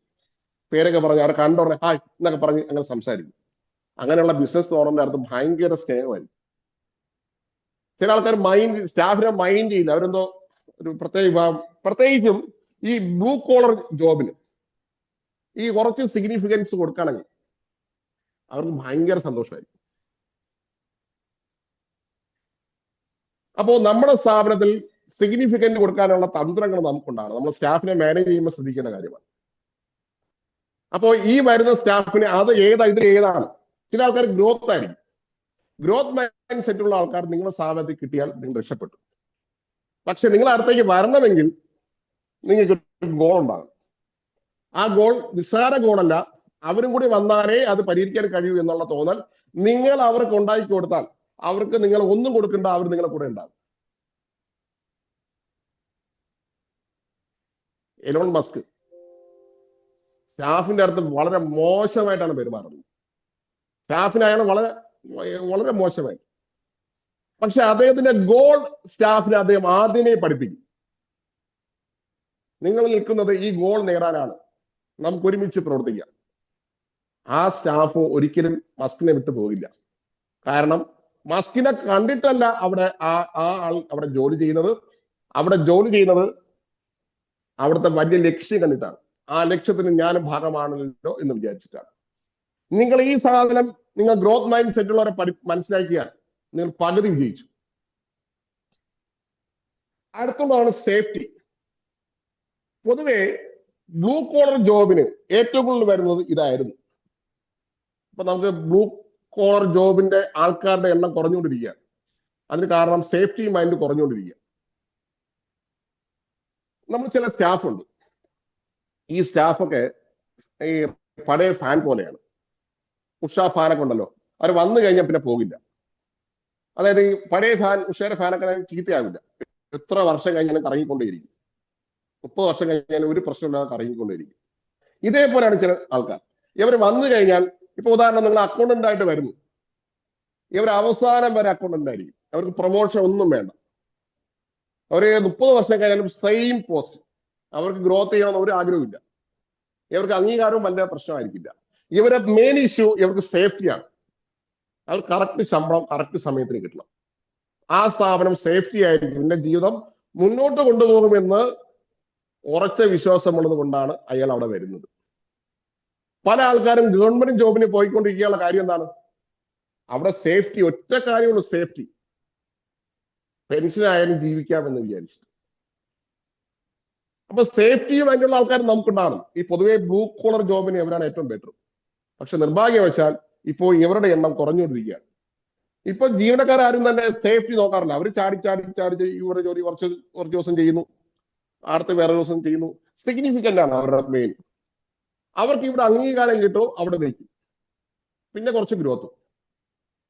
ഇത് നമ്മൾ ആദ്യം മനസ്സിലാക്കണം. ഇത് മനസ്സിലാക്കി കഴിഞ്ഞാൽ നമുക്ക് ഈ പ്രശ്നങ്ങൾ ഒരു പരിധി വരെ നമുക്ക് കണ്ടെത്താൻ കഴിയും. അപ്പോൾ ഇന്റർവ്യൂവിന് മുമ്പായിട്ട് നൈസ് ടെസ്റ്റ് നടത്തുക എന്നുള്ളതാണ് ചെയ്യേണ്ട കാര്യം. ഞാനിത് ഒരിക്കൽ കൂടി പറയാം, ശ്രദ്ധിക്കണം. ഒരു ജീവനക്കാരനെ നമ്മൾ ഇന്റർവ്യൂ നമ്മൾ എടുക്കാൻ പോവുകയാണ്. നമുക്ക് അവരുടെ ബയോഡേറ്റ നമുക്ക് കിട്ടിക്കഴിഞ്ഞാൽ അടുത്ത് നമ്മൾ തയ്യാറാവേണ്ടത് അവന്റെ നൈസ് ആൻഡ് DC അനാലിസിസ് നടത്താൻ വേണ്ടിയിട്ടാണ്. നൈസ് ടെസ്റ്റ് എന്ന് പറഞ്ഞാൽ അവന് 4 കാര്യങ്ങൾ ഉണ്ടോ എന്ന് നോക്കണം. അതിന് എത്രയാണെന്ന് നമ്മൾ നോക്കണം. 1 നീഡ്, 2 ഇൻട്രസ്റ്റ് താല്പര്യം, 3 കേപ്പബിലിറ്റി, 3 എക്സ്പെക്ടേഷൻ. അവൻ എന്താണ് എക്സ്പെക്ട് ചെയ്യുന്നുള്ള കാര്യം. ഈ 4 കാര്യങ്ങൾ നമ്മൾ മനസ്സിലാക്കണം. അതിന് നമ്മൾ അവന്റെ സിഗ്നിഫിക്കന്റ്, അവനെ ഏത് വിഭാഗത്തിൽ പെടുന്ന ആളാണ്. ഇതിന് ഡോവ് ടെസ്റ്റ് എന്ന് പറഞ്ഞ ടെസ്റ്റ് ഉണ്ട്. ആ ടെസ്റ്റ് നടത്തി കഴിഞ്ഞാൽ ഈ 3 കാര്യം ഇതെല്ലാം കിട്ടും. അവന് ഗ്രോത്ത് മൈൻഡ് സെറ്റ് ആണോ, അവൻ സേഫ്റ്റി മൈൻഡ് സെറ്റ് ആണോ? ചിലപ്പോൾ ഇത് 3 കാണാം, ചിലപ്പോൾ ഇത് 2 ഉണ്ടാവാം, ചിലപ്പോൾ ഇതിൽ 1 ആകാം. ഇത് ഏതാണെന്ന് കണ്ടെത്തലാണ് അടുത്ത് ചെയ്യേണ്ടത്. പ്രിയപ്പെട്ട ബിസിനസ്സുകാരെ, നമ്മൾ ഒരുപാട് വാരി പഠിക്കലല്ല, പഠിക്കുന്ന കാര്യം തറവായിട്ട് പോകാനാണ് ചെയ്യേണ്ടത്. നിങ്ങളുടെ സ്റ്റാഫിന്, ഇപ്പോഴുള്ള സ്റ്റാഫ് ഈ കാര്യങ്ങൾ ഉണ്ടോ, ഇങ്ങനെയാണ് എന്ന് നിങ്ങൾ ആദ്യം മനസ്സിലാക്കി വയ്ക്കലാണ് നിങ്ങൾ ചെയ്യേണ്ട കാര്യം. ഇന്നലെ അർജുൻ പബ്ലിക് സ്പീക്കിംഗ് നല്ലൊരു ക്ലാസ് ആയിരുന്നു. 2-3 പേരാണ് ആ വീഡിയോ എടുത്തിട്ടത്. നമ്മൾ കുറെ ക്ലാസ് കേട്ടത് കൊണ്ടൊരു കാര്യമില്ല. നമുക്ക് ബുദ്ധിക്കൊക്കെ ഒരു സന്തോഷം കിട്ടും. പക്ഷേ അത് ആക്ഷനിൽ കൊണ്ടുവന്നില്ലെങ്കിൽ ഇതൊക്കെ വേസ്റ്റ് ആണ്. നമ്മളെ കിടന്ന് വിളിക്കുന്നത് കൊണ്ട് ഒരു ഗുണവുമില്ല. അപ്പൊ എനിക്ക് സന്തോഷം, എനിക്ക് സിഗ്നിഫിക്കന്റ് ആയിട്ട് ഞാൻ അംഗീകാരമായിട്ട് ഞാൻ കരുതുന്നത് ക്ലാസ് കണ്ട ശേഷം സൂപ്പർ ക്ലാസ് ആയിരുന്നു എന്ന് പറയുന്നതല്ല. നിങ്ങൾ നിങ്ങളുടെ ബിസിനസ്സിൽ അത് ഉൾപ്പെടുത്തി കൊണ്ടുപോയി കഴിയുന്നതാണ് എന്റെ സന്തോഷം. ഓരോരുത്തർക്കും ഓരോന്നാണല്ലോ. ഞാൻ അതിനു വേണ്ടിയിട്ടാണ് ഇത് ചെയ്യുന്നത്. നിങ്ങൾ ഇത് തീരില്ല. ഇത് വളരെ ഡീപ്പാണ്. ഇത്രയും കാര്യങ്ങൾ നിങ്ങൾ ആദ്യം ചെയ്യൂ. കുറെ അറിവ് കിട്ടിയിട്ട് ഒരു കാര്യമില്ല. നിങ്ങൾ ഒരിക്കലും ഇതൊന്നും ഇല്ലാതെ ബിസിനസ് സ്റ്റാഫിനെ കണ്ടെത്തരുത്. നിങ്ങൾ സ്വച്ഛമായിട്ട് ഇരുന്ന് ആലോചിച്ച് തയ്യാറാക്കേണ്ട ഒരു പ്രധാനപ്പെട്ട നിങ്ങളുടെ പെയിൻ പോയിന്റ്, നിങ്ങളുടെ ഏറ്റവും വലിയ പ്രശ്നം സ്റ്റാഫ് ആണെങ്കിൽ ഓങ്ക്രി മാറട്ടെ എന്ന് പറഞ്ഞാൽ മാറില്ല. അതിനുവേണ്ടി മുന്നൊരുക്കങ്ങൾ നിങ്ങൾ ചെയ്യണം. അപ്പോ ഇത് നിങ്ങൾ മനസ്സിലാക്കിയിട്ട് ആദ്യം ചെയ്യലാണ് ഇപ്പൊ ചെയ്യേണ്ട കാര്യം.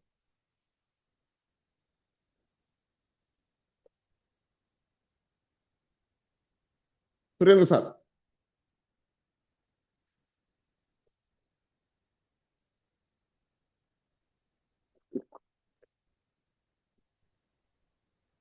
സാർ ഇതൊക്കെ ഈ സ്റ്റാഫ് മാനേജ്മെന്റ് പഠിച്ചിട്ടുണ്ട്. പക്ഷെ ഇന്റർവ്യൂവിന് മുമ്പുള്ള ഈ ഒരു കാര്യങ്ങള് ശ്രദ്ധിക്കാത്തോണ്ട് കുറെ അനുഭവിച്ച ആളാണ്. അതെ, ഓരോ സംരംഭകര് തുടക്കത്തിൽ ഇതെല്ലാവരും അനുഭവിക്കുന്ന ഒരു കാര്യമാണ്. അപ്പൊ ഇതാണ് നമ്മള് ബിസിനസ്സിൽ ആദ്യം അറിയേണ്ട ഒരു പാഠം. ഒരു ബിസിനസ് തുടങ്ങുമ്പോൾ എന്തായാലും ഒറ്റയ്ക്കാവില്ലല്ലോ. ഇത് വളരെ യൂസ്ഫുൾ ആണ്. അതെല്ലാവർക്കും ഇത് ശരിക്കും എഴുതി വെക്കണം. അത് നമ്മൾ മറന്നു പോകരുത്. സാറേ, എഴുതി വെച്ചാൽ മാത്രമല്ല, നമ്മുടെ നിലവിലുള്ള സ്റ്റാഫിനെ ഈ കാറ്റഗറിക്കകത്ത് ഉണ്ടോ എന്ന് നോക്കാനാണ് ആദ്യം ചെയ്യേണ്ടത്. ഇപ്പൊ ബിസിനസ് ചെയ്യുന്ന ആൾക്കാരാണല്ലോ കൂടുതലുള്ളത്.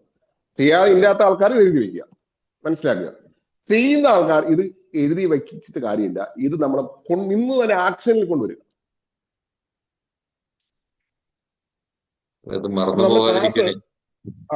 മറന്നു എനിക്ക് ഇത് കുറച്ചെടുക്കാൻ വേണമെങ്കിൽ, പക്ഷെ അത് കാര്യമില്ല. കാര്യം എന്ന് പറയാൻ ഇത് ഇപ്പം 45 മിനിറ്റ് ആയി. ശരിക്കും പറയാൻ ഒരാൾക്ക് 30 മിനിറ്റ് കൊണ്ട് ശ്രദ്ധിക്കാൻ കഴിയില്ല. അല്ലെങ്കിൽ ഞാൻ പഠിപ്പിച്ച് ഞാൻ തിയറി ആയിട്ട് പഠിപ്പിച്ചിട്ട് പോകും. ഞാൻ പറഞ്ഞല്ലോ, എനിക്ക് കുറെ ഡേറ്റ, കുറെ ഇൻഫർമേഷൻ, കുറെ നോളജ് തരികയല്ല എന്റെ ഇഷ്ടം. നിങ്ങൾ എന്തൊക്കെ ചെയ്യാൻ പാടില്ല എന്ന് മനസ്സിലാക്കി, എന്തൊക്കെ ചെയ്യണമെന്ന് മനസ്സിലാക്കി നിങ്ങളുടെ ജീവിതത്തിൽ കൊണ്ടുവരുമ്പോഴാണ് വിജയിക്കുന്നത്. പല ബിസിനസ്സുകാരെ ക്ലാസ്സിൽ വന്ന് ഇങ്ങനെ കേൾക്കും, എന്നിട്ട് ബുക്ക് അടച്ചു വെച്ച് വീട്ടിൽ പോയി അടുത്ത പണിക്ക് പോകും. നിങ്ങൾ ക്ലാസ് അറ്റൻഡ് ചെയ്യുന്നതിനല്ല കാര്യം, അത് നിങ്ങളെ ഇതിന്റെ ബിസിനസിന്റെ അകത്ത് ഉൾപ്പെടുത്തുന്നതിനാണ് കാര്യം. അപ്പൊ നമുക്ക് അടുത്ത ക്ലാസ്സിൽ ഇതിനെക്കുറിച്ച് ഡീറ്റെയിൽ ആയിട്ട് വീണ്ടും നമ്മൾ പോകും. ഇതിന്റെ പ്രാഥമികമായിട്ടുള്ള കാര്യമാണ് ഞാൻ പറഞ്ഞത്. ഇത് കറക്റ്റ് ആയതിനു ശേഷം മാത്രമേ അടുത്ത് പോയിട്ട് കാര്യമുള്ളൂ. ഇനി നിങ്ങൾക്ക് മനസ്സിലാകില്ല. അപ്പൊ ഇത് തറവാക്കലാണ് ആദ്യം ചെയ്യേണ്ടത്. ഈ സാധനം നമുക്ക് നന്നായിട്ട് നമ്മൾ മനസ്സിലാക്കണം, ആഴത്തിൽ മനസ്സിലാക്കണം. ഓക്കെ, എന്തെങ്കിലും പറയണ്ടോ? വേറെ ആർക്കും ഉണ്ടോ?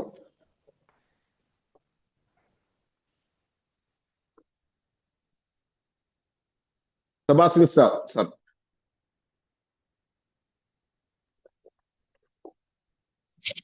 കൃഷ്ണൻ സാറേ, ആ KYS ഒന്നുകൂടി ഒന്ന് പറയാമോ? KYS, very good, very good. No your staff എന്നാണ് KYS കൊണ്ട് ഉദ്ദേശിക്കുന്നത്.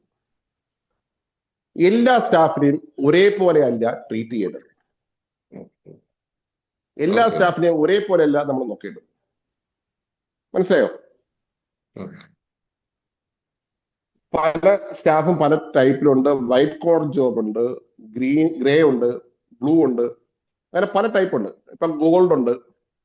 അപ്പൊ നമ്മുടെ സ്റ്റാഫ് ഏത് വിഭാഗത്തിൽ പെട്ടതാണെന്ന് കണ്ടെത്തുക. നോ യുവർ KYC പോലെ നോ യുവർ സ്റ്റാഫ് എന്നുള്ളതാണ് KYS എന്നുകൊണ്ട് ഉദ്ദേശിക്കുന്നത്. Okay, yes. വേറെ നമ്മള് ഇത് ഇവിടെ നിർത്തുന്നില്ല, വീണ്ടും അങ്ങോട്ടും ഉണ്ട്. ഈ കാര്യത്തിനകത്ത് എന്തെങ്കിലും സംശയം ഉണ്ടെങ്കിൽ, എന്തെങ്കിലും ക്ലിയർ ചെയ്യാനുണ്ടെങ്കിൽ ഞാൻ ചെയ്യാം. ഈ പോയിന്റിന്റെ അകത്ത് ഒതുങ്ങി നിന്ന് നമുക്ക് സംസാരിക്കണം. DC കൂടി ഒന്ന് പറയണേ. DC നൈസിന്റെ താഴെ DC. DC ഞാൻ അടുത്ത ക്ലാസ് എടുക്കാം, കാരണം ഇത് തറവാവട്ടെ. ഓക്കെ. ഞാൻ നൈസ് വരെ നമ്മൾ നിർത്താം. നൈസ് തന്നെ മറ്റേ DC എല്ലാവർക്കും വേണ്ട. DC ഈ വൈറ്റ് കോളർ ജോബിന് മാത്രം മതി. ഈ ഗ്രേക്കും ബ്ലൂവിനും നൈസ് മതി. ഗ്രേക്ക് കുറച്ച് DC വേണമെന്ന് വയ്ക്കാം, പക്ഷെ ബ്ലൂ കോളർ ജോബ് ആണെങ്കിൽ നൈസ് വരെ മാത്രം മതി. ഇത് കുറച്ച് ആഴങ്ങളിൽ പോകാനുണ്ട് ഞങ്ങോട്ട്. ഹലോ സാർ, ഫോർത്ത് വൺ ഒന്നുകൂടെ പറയാമോ? ഏതാണ്? ഏതാണ്? ഫോർത്ത് അല്ല, ഫസ്റ്റ് ഇതിൽ വരുന്ന KYS കഴിഞ്ഞിട്ട് വരുന്ന ഫോർത്ത് KYS. പിന്നീട് ഇതാണ് ആ KYS. അല്ല, അത് കഴിഞ്ഞിട്ട് ആ നാലാമത്തെ അതല്ലേ? ഇന്റർവ്യൂ ആ വിളിക്കേണ്ടത് നമ്മൾ എല്ലാവരെയും ഒരേപോലെയല്ല ഇന്റർവ്യൂ വിളിക്കേണ്ടത്. അതായത് വൈറ്റ് കോളർ ജോബിനെ വിളിക്കുന്ന പോലെയല്ല ബ്ലൂ കോളർ ജോബിനെ വിളിക്കേണ്ടത്. വൈറ്റ് കോളർ ജോബ് നല്ല ടെക്നീഷ്യൻ, നല്ല സ്കില്ലുള്ള ആൾക്കാരായിരിക്കും. ഇവർ നമ്മുടെ നാട്ടിൽ ചുറ്റും ഉണ്ടാവില്ല. പലരും ചെയ്യുന്ന പറയാം, വൈറ്റ് കോളർ ജോബിന് വേണ്ടിയിട്ട് ബന്ധുക്കളെ വിളിക്കും, കാണാൻ കൊള്ളാം, അല്ലെങ്കിൽ അവൻ ബന്ധുക്കളെ പറ്റിക്കില്ല. പക്ഷേ സ്കില്ല് എവരാണ് നമ്മുടെ ബിസിനസിനെ കൊണ്ടുപോകുന്നത്. അപ്പൊ ഇവർക്ക് വേണ്ടിയിട്ട് നമ്മൾ വല വീശി പിടിക്കണം. മീൻസ് നമ്മൾ സോഷ്യൽ മീഡിയ ഉപയോഗിക്കുക, നല്ല ഇതുമായിട്ട് ബന്ധമുള്ള ആൾക്കാരെ അറിയിക്കുക, ജോബ് പറയപ്പെടുന്ന കമ്പനികളുണ്ടല്ലോ, ജോബ് കണ്ടെത്തുന്ന കമ്പനികൾ അറിയിക്കുക. ഇവരെ വളരെ ശ്രദ്ധിച്ചെടുക്കേണ്ട ആൾക്കാരാണ്. ഇവരെ ഈ ബയോഡേറ്റ കാണുന്ന സമയത്ത്, റെസ്യൂം കാണുന്ന സമയത്ത് നമുക്ക് അറിയാൻ കഴിയും. ആ റെസ്യൂമൊക്കെ നോക്കി പരിശോധിച്ച ശേഷം മാത്രം എടുക്കാം, ചാടിക്കറി എടുക്കരുത്. ഗ്രേയും ഇതേപോലെ തന്നെ ഏതാണ്, അവർ ടെക്നിക്കൽ സ്റ്റാഫാണ്. അവരെ നമ്മൾ എടുക്കുമ്പോൾ ആ തരത്തിലുള്ള ഈ ടെക്നിക്കൽ സൈഡുള്ള ആൾക്കാർ ഇവിടെയാണ് ഉള്ളത്. എല്ലാവരും ഇവർ കാണില്ല, ഗ്രേ എല്ലാവരും കാണില്ല. അപ്പോ അത് ഓരോ ബിസിനസ്സിനും വ്യത്യസ്തമാണ്. ആ ബിസിനസിന് അനുസരിച്ചുള്ള സ്ഥലം നോക്കി എടുക്കുക. ബ്ലൂ എടുക്കേണ്ടത് നമുക്ക് പരിചയം, ഒന്നിൽ നമുക്ക് നല്ല പരിചയം വേണം, ചില ജോലിക്ക് നല്ല പരിചയം വേണം. അല്ലെങ്കിൽ നമുക്ക് ഇപ്പൊ നോക്കി ഇവിടെ കിട്ടാനില്ല, പല ആൾക്കാരും ഇവിടെ എടുക്കുന്നത് ബംഗാളികളാണ്. ഇവിടെ പോലീസ് വെരിഫിക്കേഷൻ പോലുള്ള കാര്യങ്ങൾ ചെയ്യേണ്ട ഒരു ജോലിക്കാരാണ്. ഇത് എല്ലാത്തിനും ഉണ്ടായത് നന്നായി. പല ബിസിനസ്സുകാരും ഇതൊന്നും ചെയ്യാറില്ല. ഒരു സ്റ്റാഫ് എടുക്കുന്ന സമയത്ത് പ്രത്യേകിച്ച് ഒരു 30,000 രൂപയ്ക്കുള്ള സാലറി നിങ്ങൾ കൊടുക്കുകയാണെങ്കിൽ പോലീസ് വെരിഫിക്കേഷൻ നിർബന്ധമാണ്. ഞാൻ ചെയ്യും. അവനായിട്ട് പോലീസ് വെരിഫിക്കേഷൻ സർട്ടിഫിക്കറ്റ് കൊണ്ട് ഞാൻ വന്നതിന് ശേഷം മാത്രമേ ഞാൻ അകത്ത് കയറ്റൂ. അവന് ജോലി അവന് കൊടുത്തു കഴിഞ്ഞാൽ അവന്റെ ആദ്യം ആവശ്യപ്പെടുന്നത് പോലീസ് വെരിഫിക്കേഷൻ സർട്ടിഫിക്കറ്റ് ആണ്. അപ്പൊ ഒരു പ്രശ്നം വന്നാൽ നമുക്ക് നമ്മളെ പിടിച്ചിരുത്താൻ പറ്റുന്ന ഒരു സാധനമാണ്. നമ്മുടെ സ്റ്റാഫിനെ എടുത്തു, അപ്പൊ അവൻ നമ്മൾ പോലീസ് വെരിഫിക്കേഷൻ നടത്തിയിട്ടാണ് എടുത്തത്, പ്രശ്നമില്ലാതെ കണ്ടതിന് ശേഷം എടുത്തത്. നമുക്കത് മാത്രമല്ല, നമുക്ക് അവനെ കുറിച്ചുള്ള പിക്ചർ കിട്ടും. ഒരുമാതിരിപ്പെട്ടവരൊക്കെ പ്രശ്നക്കാരാണെങ്കിൽ പിന്നെ വരില്ല, അവിടെ അതോടുകൂടി കട്ടാം. അപ്പൊ ഇങ്ങനെയുള്ള കാര്യങ്ങൾ നമ്മൾ ആദ്യം ശ്രദ്ധിക്കണം. അപ്പൊ ഈ സ്റ്റെപ്പ് ഇതിന് ഏറ്റവും പ്രധാനം, നമ്മൾ വരുന്ന സ്റ്റാഫിന്റെ അവൻ ഏത് വിഭാഗത്ത് സിഗ്നിഫിക്കന്റ് ആണോ, ഗ്രോത്ത് ആണോ, സേഫ്റ്റി ആണോ അവൻ നോക്കുന്നതെന്ന് നോക്കണം. അവന്റെ താല്പര്യം ഏതാണെന്ന് നോക്കണം. നമ്മളിവിടെ പല ആൾക്കാർ വിട്ടുപോകുന്ന കാര്യം, അവന് ഏതാണ് വേണ്ടത് അത് കൊടുത്തോണ്ടിരിക്കുക. ഇതെങ്ങനെയൊക്കെയാണ് ഓരോ വലിയ വലിയ സ്ഥാപനങ്ങൾ മുന്നോട്ട് പോകുന്നത്. ഈ അറബികളായിട്ടുള്ള ചില നല്ല അറബികൾ ഈ സിഗ്നിഫിക്കന്റ് കൊടുക്കാൻ അവർ മിടുക്കന്മാരാണ്.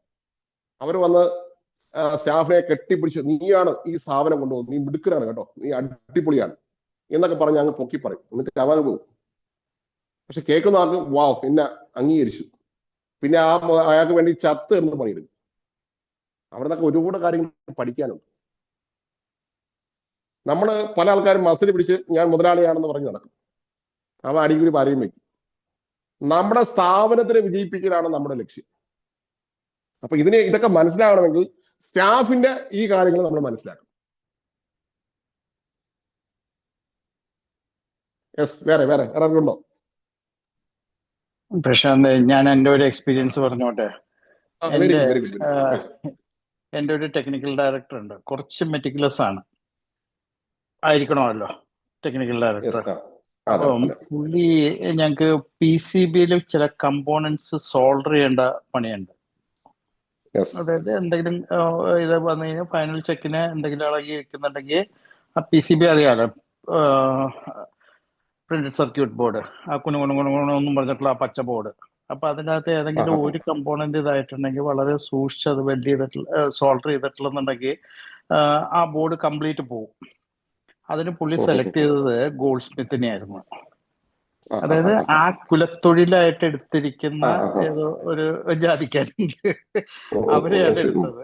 അവർക്ക് അവരുടെ കുലത്തൊഴിലിൽ നിന്ന് മാറിയിട്ട് ഇത്രയും പെർഫെക്റ്റ് ആയിട്ട് ചെയ്യാൻ വേണ്ടിയിട്ട് അതുപോലത്തെ ആൾക്കാരില്ല. അപ്പൊ ഞാൻ ചോദിച്ചു, മോനട്ടെ ഇതെന്താ ഇങ്ങനെ നോക്കിയിട്ട് എടുക്കുന്നതെന്ന് ചോദിച്ചു. അപ്പം പറഞ്ഞ അവര് ഡെന്റ് പെയിന്റിങ്ങിന്റെ ഡെന്റിങ് വർക്കിന് നല്ലതായിരിക്കും എന്ന്. പെർഫെക്ഷൻ. പെർഫെക്ഷൻ. അതെ അതെ മനസ്സിലായില്ലേ? അത് വേണമല്ലോ. Experience I got it. അതെ അതെ അതെ നമ്മൾ ചില ആൾക്കാർ അങ്ങനെ അവരുടെ കുലത്തൊഴിലാണ് ഞാൻ അത്. പറയല്ലോ, അതാണ് ഞാൻ ഇന്റർവ്യൂവിന് വിളിക്കേണ്ട സ്ഥലം ഞാൻ പറഞ്ഞത്. അത് കറക്റ്റ് ആണ്. ഇത് അത് കറക്റ്റ് വാല്യൂ. നമ്മൾ എല്ലായിടത്തും പോയി വിളിക്കരുത്. നമ്മളെ ഏത് വിഭാഗത്തിൽപ്പെടുന്ന ആൾക്കാരാണോ നോക്കി ആ വിഭാഗത്തിൽപ്പെടുന്ന ആ സ്ഥലത്ത് നിന്നാണ് നമ്മൾ പിക്ക് ചെയ്യുന്നത്. ഇത് വലിയ വലിയ സാറ് കറക്റ്റ് ആണ്. ഇത് കുലത്തൊഴിലാണ്. ഉദാഹരണം അതെ, കാരണം അവർ പാരമ്പര്യമായിട്ട് അവരുടെ ജീനിലുണ്ടാവും. അത് ചെയ്ത് അവരുടെ ശ്രദ്ധ, പ്രത്യേകിച്ച് അവരെ ഭയങ്കര ശ്രദ്ധയുള്ള ജോലിയാണ്. ഏറ്റവും അധികം സൂക്ഷ്മതയോട് കൂടി ചെയ്യുന്ന ജോലിയാണ്. ഇവൻ ഈ പണിക്ക് പോയിട്ടില്ല. അവന്റെ തന്ത പോയ പണിയിലുള്ള ആ ജീൻ ഉണ്ടാവും എന്നാ പുള്ളി പറഞ്ഞത്. അതെ അതെ അതെ ഉണ്ട്. അതിന് ചില കാര്യങ്ങളുണ്ട്. Thank you sir, very good. വേറെ ആർക്കും ഉണ്ട്?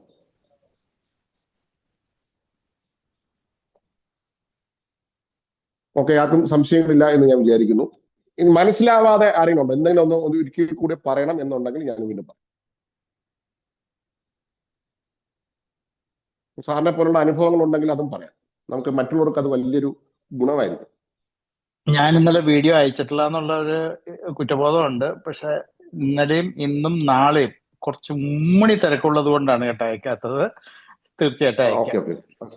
സാറിനെ പോലെ ആൾക്കാർ ഇങ്ങനെ പറയുന്നത് തന്നെ വലിയൊരു അംഗീകാരമായിട്ട് ഞാൻ കാണുന്നു. ബാക്കി പല ആൾക്കാരും എന്താ പറയാ, ഇത് ചെയ്യാൻ വലിയ താല്പര്യം കാണിക്കാത്തത് വളരെ വിഷമം തോന്നും. നമ്മുടെ മെയിൻ ഏരിയ വലിയൊരു ഡീല് ക്ലോസ് ചെയ്തുകൊണ്ടിരിക്കുക. അർജുനൊക്കെ അറിയാം.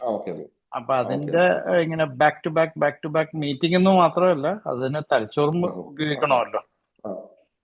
അതുകൊണ്ടാണ് കേട്ടോ ഇന്നും നാളെ മറ്റന്നാളും കൂടി തിരക്കുണ്ട്.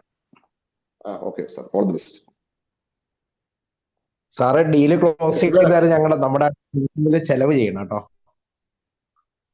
ആരാ പറഞ്ഞത്? അർജുനാണോ പറഞ്ഞത്?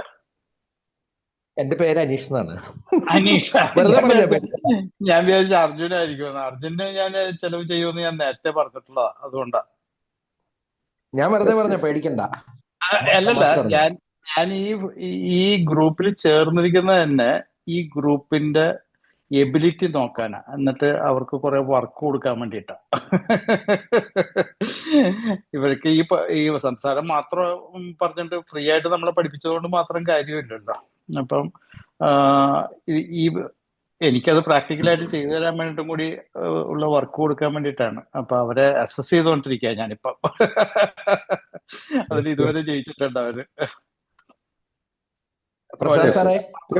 മാത്രമല്ല കേട്ടോ, ഈ ഗ്രൂപ്പിലുള്ള ഓരോരുത്തർക്കും നമുക്ക് അങ്ങോട്ടും ഇങ്ങോട്ടും എത്താൻ പറ്റണം അനീഷ് കേട്ടോ.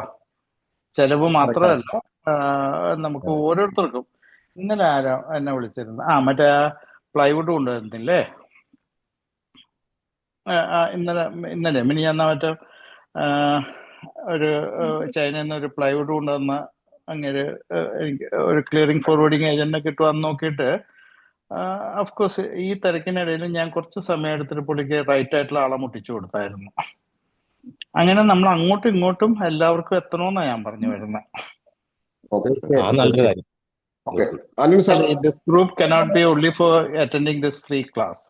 It should be helpful for everybody. അങ്ങോട്ടും ഇങ്ങോട്ടും എത്തണം. അത് സ്വാഭാവികമായിട്ട് സംഭവിക്കും അല്ലെ? കുറച്ചാൾ കഴിയുമ്പോൾ, കുറച്ച് പരിചയപ്പെട്ടു വരുമ്പോ പരസ്പരം സഹകരിക്കാവുന്ന ഒരുപാട് കാര്യങ്ങൾ ഉണ്ടാവാം ഒരു പക്ഷെ. അനീഷ്, ഞാൻ ഒരു കാര്യം പറയാം കേട്ടോ.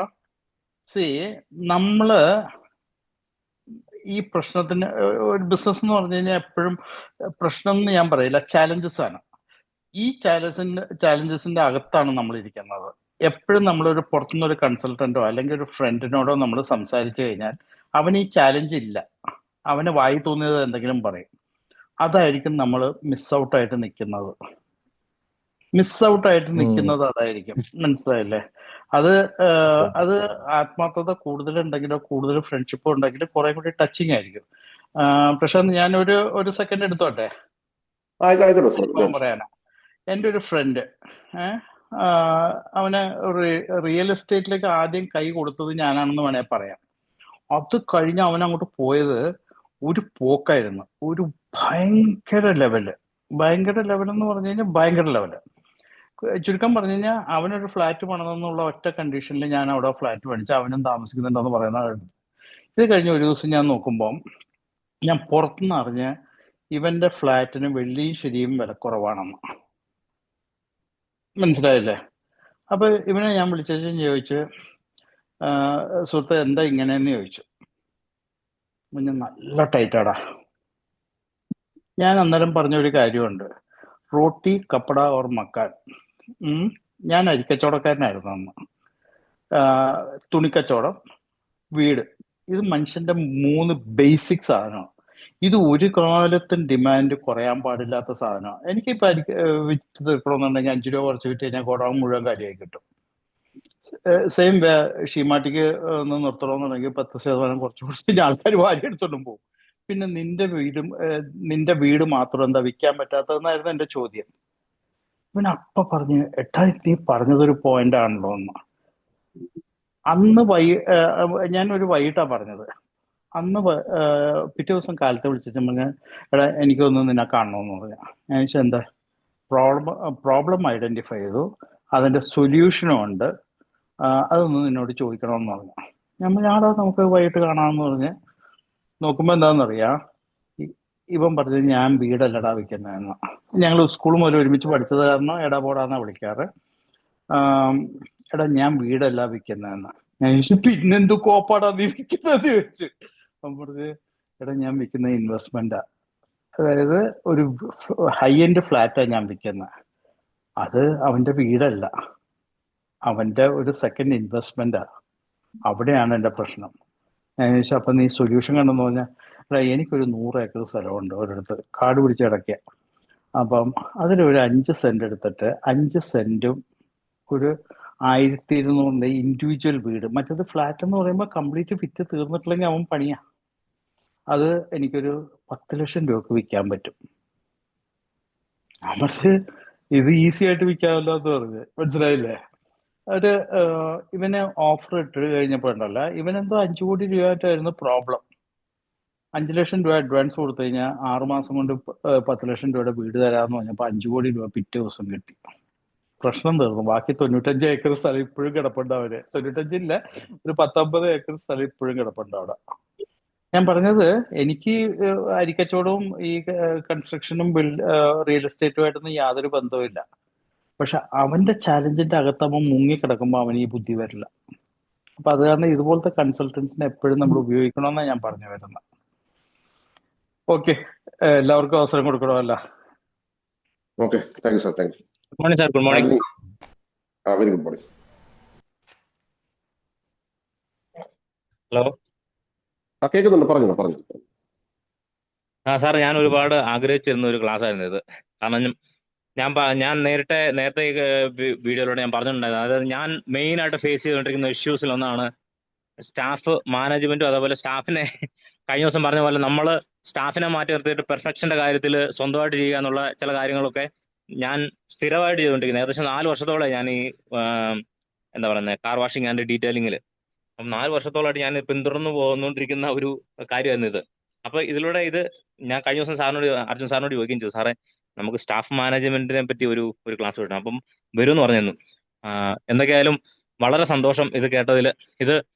പക്ഷെ ഇതിനകത്ത് ചില കാര്യങ്ങൾ വീണ്ടും ഒരു കാര്യം ഞാൻ പറയാം. പറയാം സാറേ. നമ്മൾ സ്റ്റാഫിനെ എടുക്കുന്ന സമയത്ത് അവരുടെ റോള് നമ്മൾ തയ്യാറാക്കണം. ഓക്കെ, ശ്രദ്ധിച്ചേക്കണേ.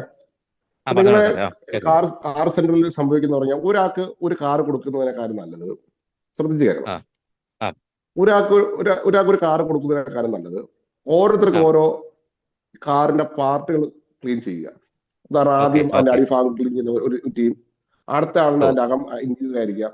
ഇങ്ങനെ 3 ഡിവൈഡ് ചെയ്ത് കൊടുക്കുകയാണെങ്കിൽ അവർ 2 ഗുണമുണ്ട്. അവരതിന്റെ എക്സ്പെർട്ടാണ്.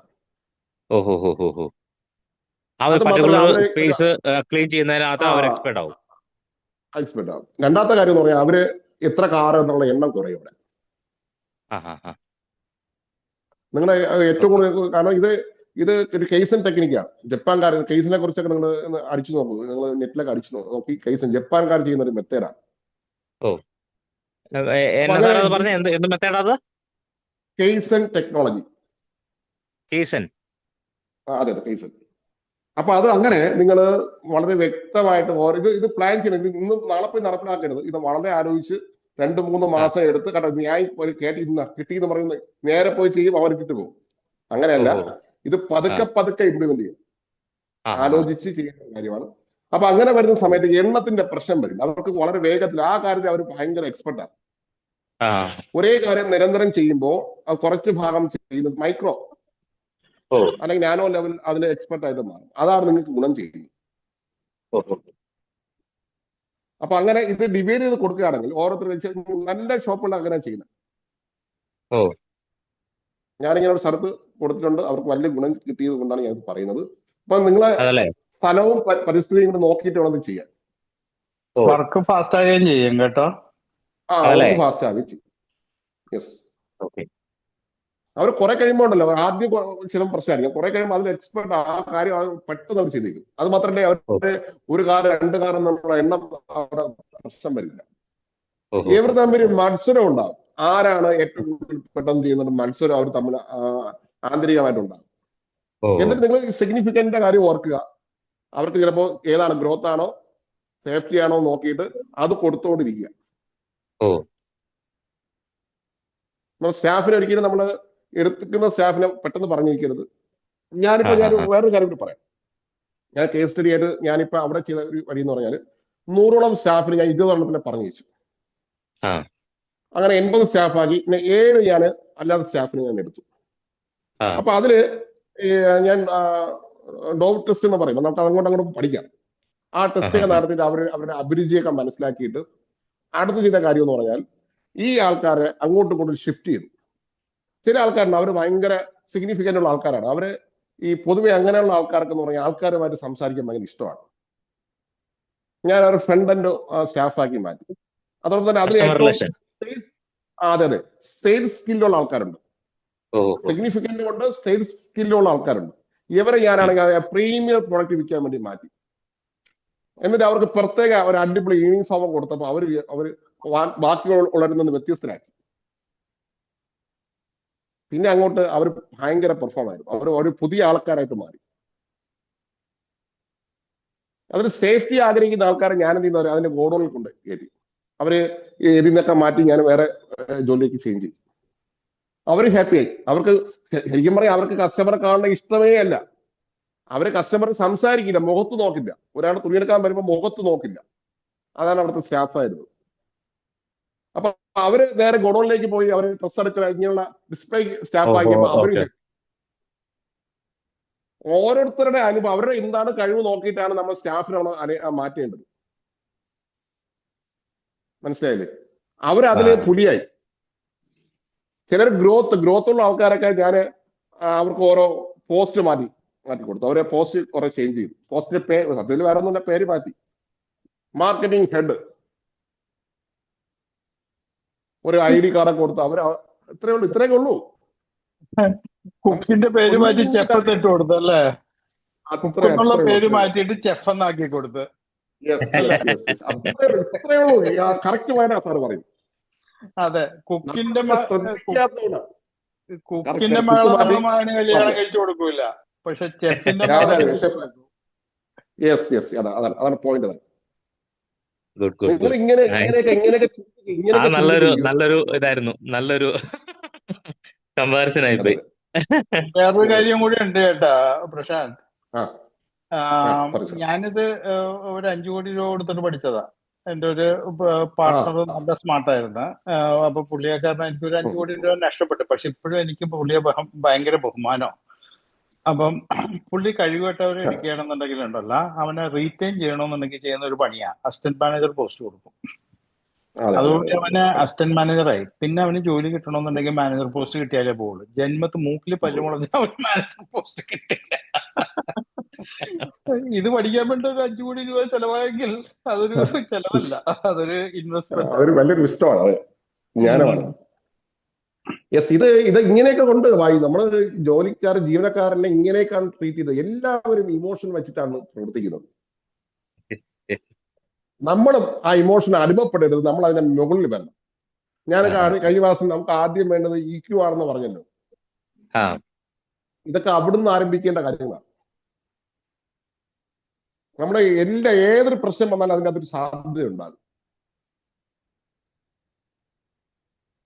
ഓക്കെ, ഓക്കെ അപ്പൊ ഞാൻ പറഞ്ഞു ഓക്കെ കേട്ട് സാർ. നാളെ ചാടിക്കയറി ചെയ്യരുത്. ഇത് വളരെ ഓക്കെ ഓക്കെ കാരണം ഓരോരുത്തരുടെ ബിസിനസ്സിന് വ്യത്യാസം. എനിക്ക് നിങ്ങളെ പറഞ്ഞുള്ള അനുഭവം മാത്രമേ ഉള്ളൂ, അവിടുത്തെ സ്റ്റാഫിനൊന്നും ഞാൻ കണ്ടിട്ടില്ല, എനിക്കറിയില്ല. ഇല്ല, നമുക്കിപ്പോ നിലവിലിപ്പോ സ്റ്റാഫിനെ ഒന്നും നമ്മൾ ഹയർ ചെയ്തിട്ട് പോലും ഇല്ല. അതായത് ഞാൻ പുതിയതായിട്ട് ഞാൻ സ്റ്റാർട്ട് ചെയ്യാൻ അല്ല കുറച്ച് ഈ മറ്റേ സ്റ്റാ- ബിൽഡിങ്ങിന് നമ്പർ കിട്ടാനായിട്ട് ഇമാരെ ഭയങ്കരമായിട്ട് ബുദ്ധിമുട്ടിച്ചുകൊണ്ടിരിക്കും. ഇപ്പൊ അതിന്റെ പുറകെ നടന്നുകൊണ്ടിരിക്കുന്നേ ഉള്ളൂ ശരിക്കും പറഞ്ഞാല്. അപ്പൊ ഇതിന് മുമ്പത്തെ, അതായത് ഇപ്പൊ സ്റ്റിൽ റണ്ണിങ് ആയിക്കൊണ്ടിരിക്കുന്ന കാർ വാഷിംഗ് സ്റ്റേഷനിൽ ഞാൻ മാത്രമേ ഉള്ളൂ, ഞാൻ തന്നെ ചെയ്തുകൊണ്ടിരിക്കുന്ന പറയായിരുന്നു. സ്റ്റാഫിനെ ഒന്നും ഓക്കെ ഓക്കെ വെക്കാതെ ഓക്കെ ഉണ്ടായിരുന്ന ഓക്കെ സ്റ്റാഫിനെ എല്ലാം ഓക്കെ പറഞ്ഞു വിട്ടിട്ട് ഞാൻ തന്നെ ചെയ്താലേ പെർഫെക്ഷൻ വരത്തുള്ളൂ എന്നുള്ള രീതിയിൽ തന്നെ ചെയ്തുകൊണ്ടിരിക്കുന്ന കാര്യത്തെ കുറിച്ച്. അപ്പം ഞാൻ അതാ ചോദിച്ചേ, എങ്ങനെ എന്റെ കാര്യം സാർ അറിഞ്ഞു എന്നുള്ള രീതിയിലാണ് എനിക്ക് കഴിഞ്ഞ ദിവസം ക്ലാസ് എടുത്തപ്പോൾ ഞാൻ അതാ ചോദിച്ചേ, ഇതെങ്ങനെ ഞാൻ തന്നെയാണല്ലോ, ഇത് എന്നെ കുറിച്ചാണല്ലോ പറയുന്നതെന്നുള്ള ഒരു ഇത് വന്നതാണ്. എന്റെ സ്റ്റാഫിനെ എല്ലാം ഞാൻ പറഞ്ഞു വിട്ടു, എന്നിട്ട് ഞാൻ തന്നെ ചെയ്തോളാം എന്ന് പറഞ്ഞു. എനിക്ക് കിട്ടുന്നത് മതി എന്നുള്ള രീതിയിൽ ഞാൻ തന്നെ ചെയ്തോണ്ടിരിക്കുക. അപ്പോൾ പോളിഷിംഗ് ആണെങ്കിലും കാർ വാഷിംഗ് ആണെങ്കിലും വരുന്ന വണ്ടികൾ ഞാൻ തന്നെ ചെയ്യുന്നത്. അതിനുള്ള വണ്ടി മാത്രമേ ഞാൻ എടുക്കുന്നുള്ളൂ. അപ്പൊ ഇനി ഞാൻ പുതിയതായിട്ട് തുടങ്ങാൻ പോകുന്ന സ്ഥാപനത്തിലേക്ക് ഞാൻ ഹയർ ചെയ്യാൻ പോകുമ്പോൾ എനിക്കിത് വളരെ അധികം ഉപകാരപ്പെടും ഇന്നത്തെ ക്ലാസ്. ഷുവർ. ഓക്കെ, ഞാൻ 7:30 അവസാനിപ്പിക്കണമെന്നാണ് പലരും പറഞ്ഞത്, അതുകൊണ്ടാണ് നമ്മൾ ഇങ്ങനെ ക്ലാസ് ഓക്കെ സാർ, ഓക്കെ ആക്കിയത്. Sir, sorry. കൊല്ല കുഴപ്പമില്ല, ഇതൊക്കെ വേണം. ഞാൻ ഒരുപാട് കാര്യങ്ങൾ നമ്മൾ പഠിക്കുന്നതല്ല, പഠിച്ച കാര്യങ്ങൾ നമ്മൾ ബിസിനസ്സിൽ കൊണ്ടുവരുമ്പോഴാണ് വിജയിക്കുന്നത്. ഇംപ്ലിമെന്റ് ചെയ്യണം. അതെ നമ്മള് 1000 അടവ് അറിയുന്ന ഒരു ഫൈറ്ററിനെ അല്ല പേടിക്കേണ്ടത്, ഒരു അടവ് 1000 പ്രാവശ്യം പ്രാക്ടീസ് ചെയ്യുന്ന ഒരാളിനെയാണ് പേടിക്കേണ്ടതെന്ന് പറയാറുണ്ട്. അതേപോലെ നമ്മൾ ബിസിനസ് വർദ്ധിക്കണമെങ്കിൽ നമ്മൾ കിട്ടിയ അറിവ് practice. Okay, anyway all the best. ഇതിനുള്ള എല്ലാവർക്കും എന്റെ അഭിനന്ദനങ്ങൾ. Thank you Prashant sir, thank you. Thank U.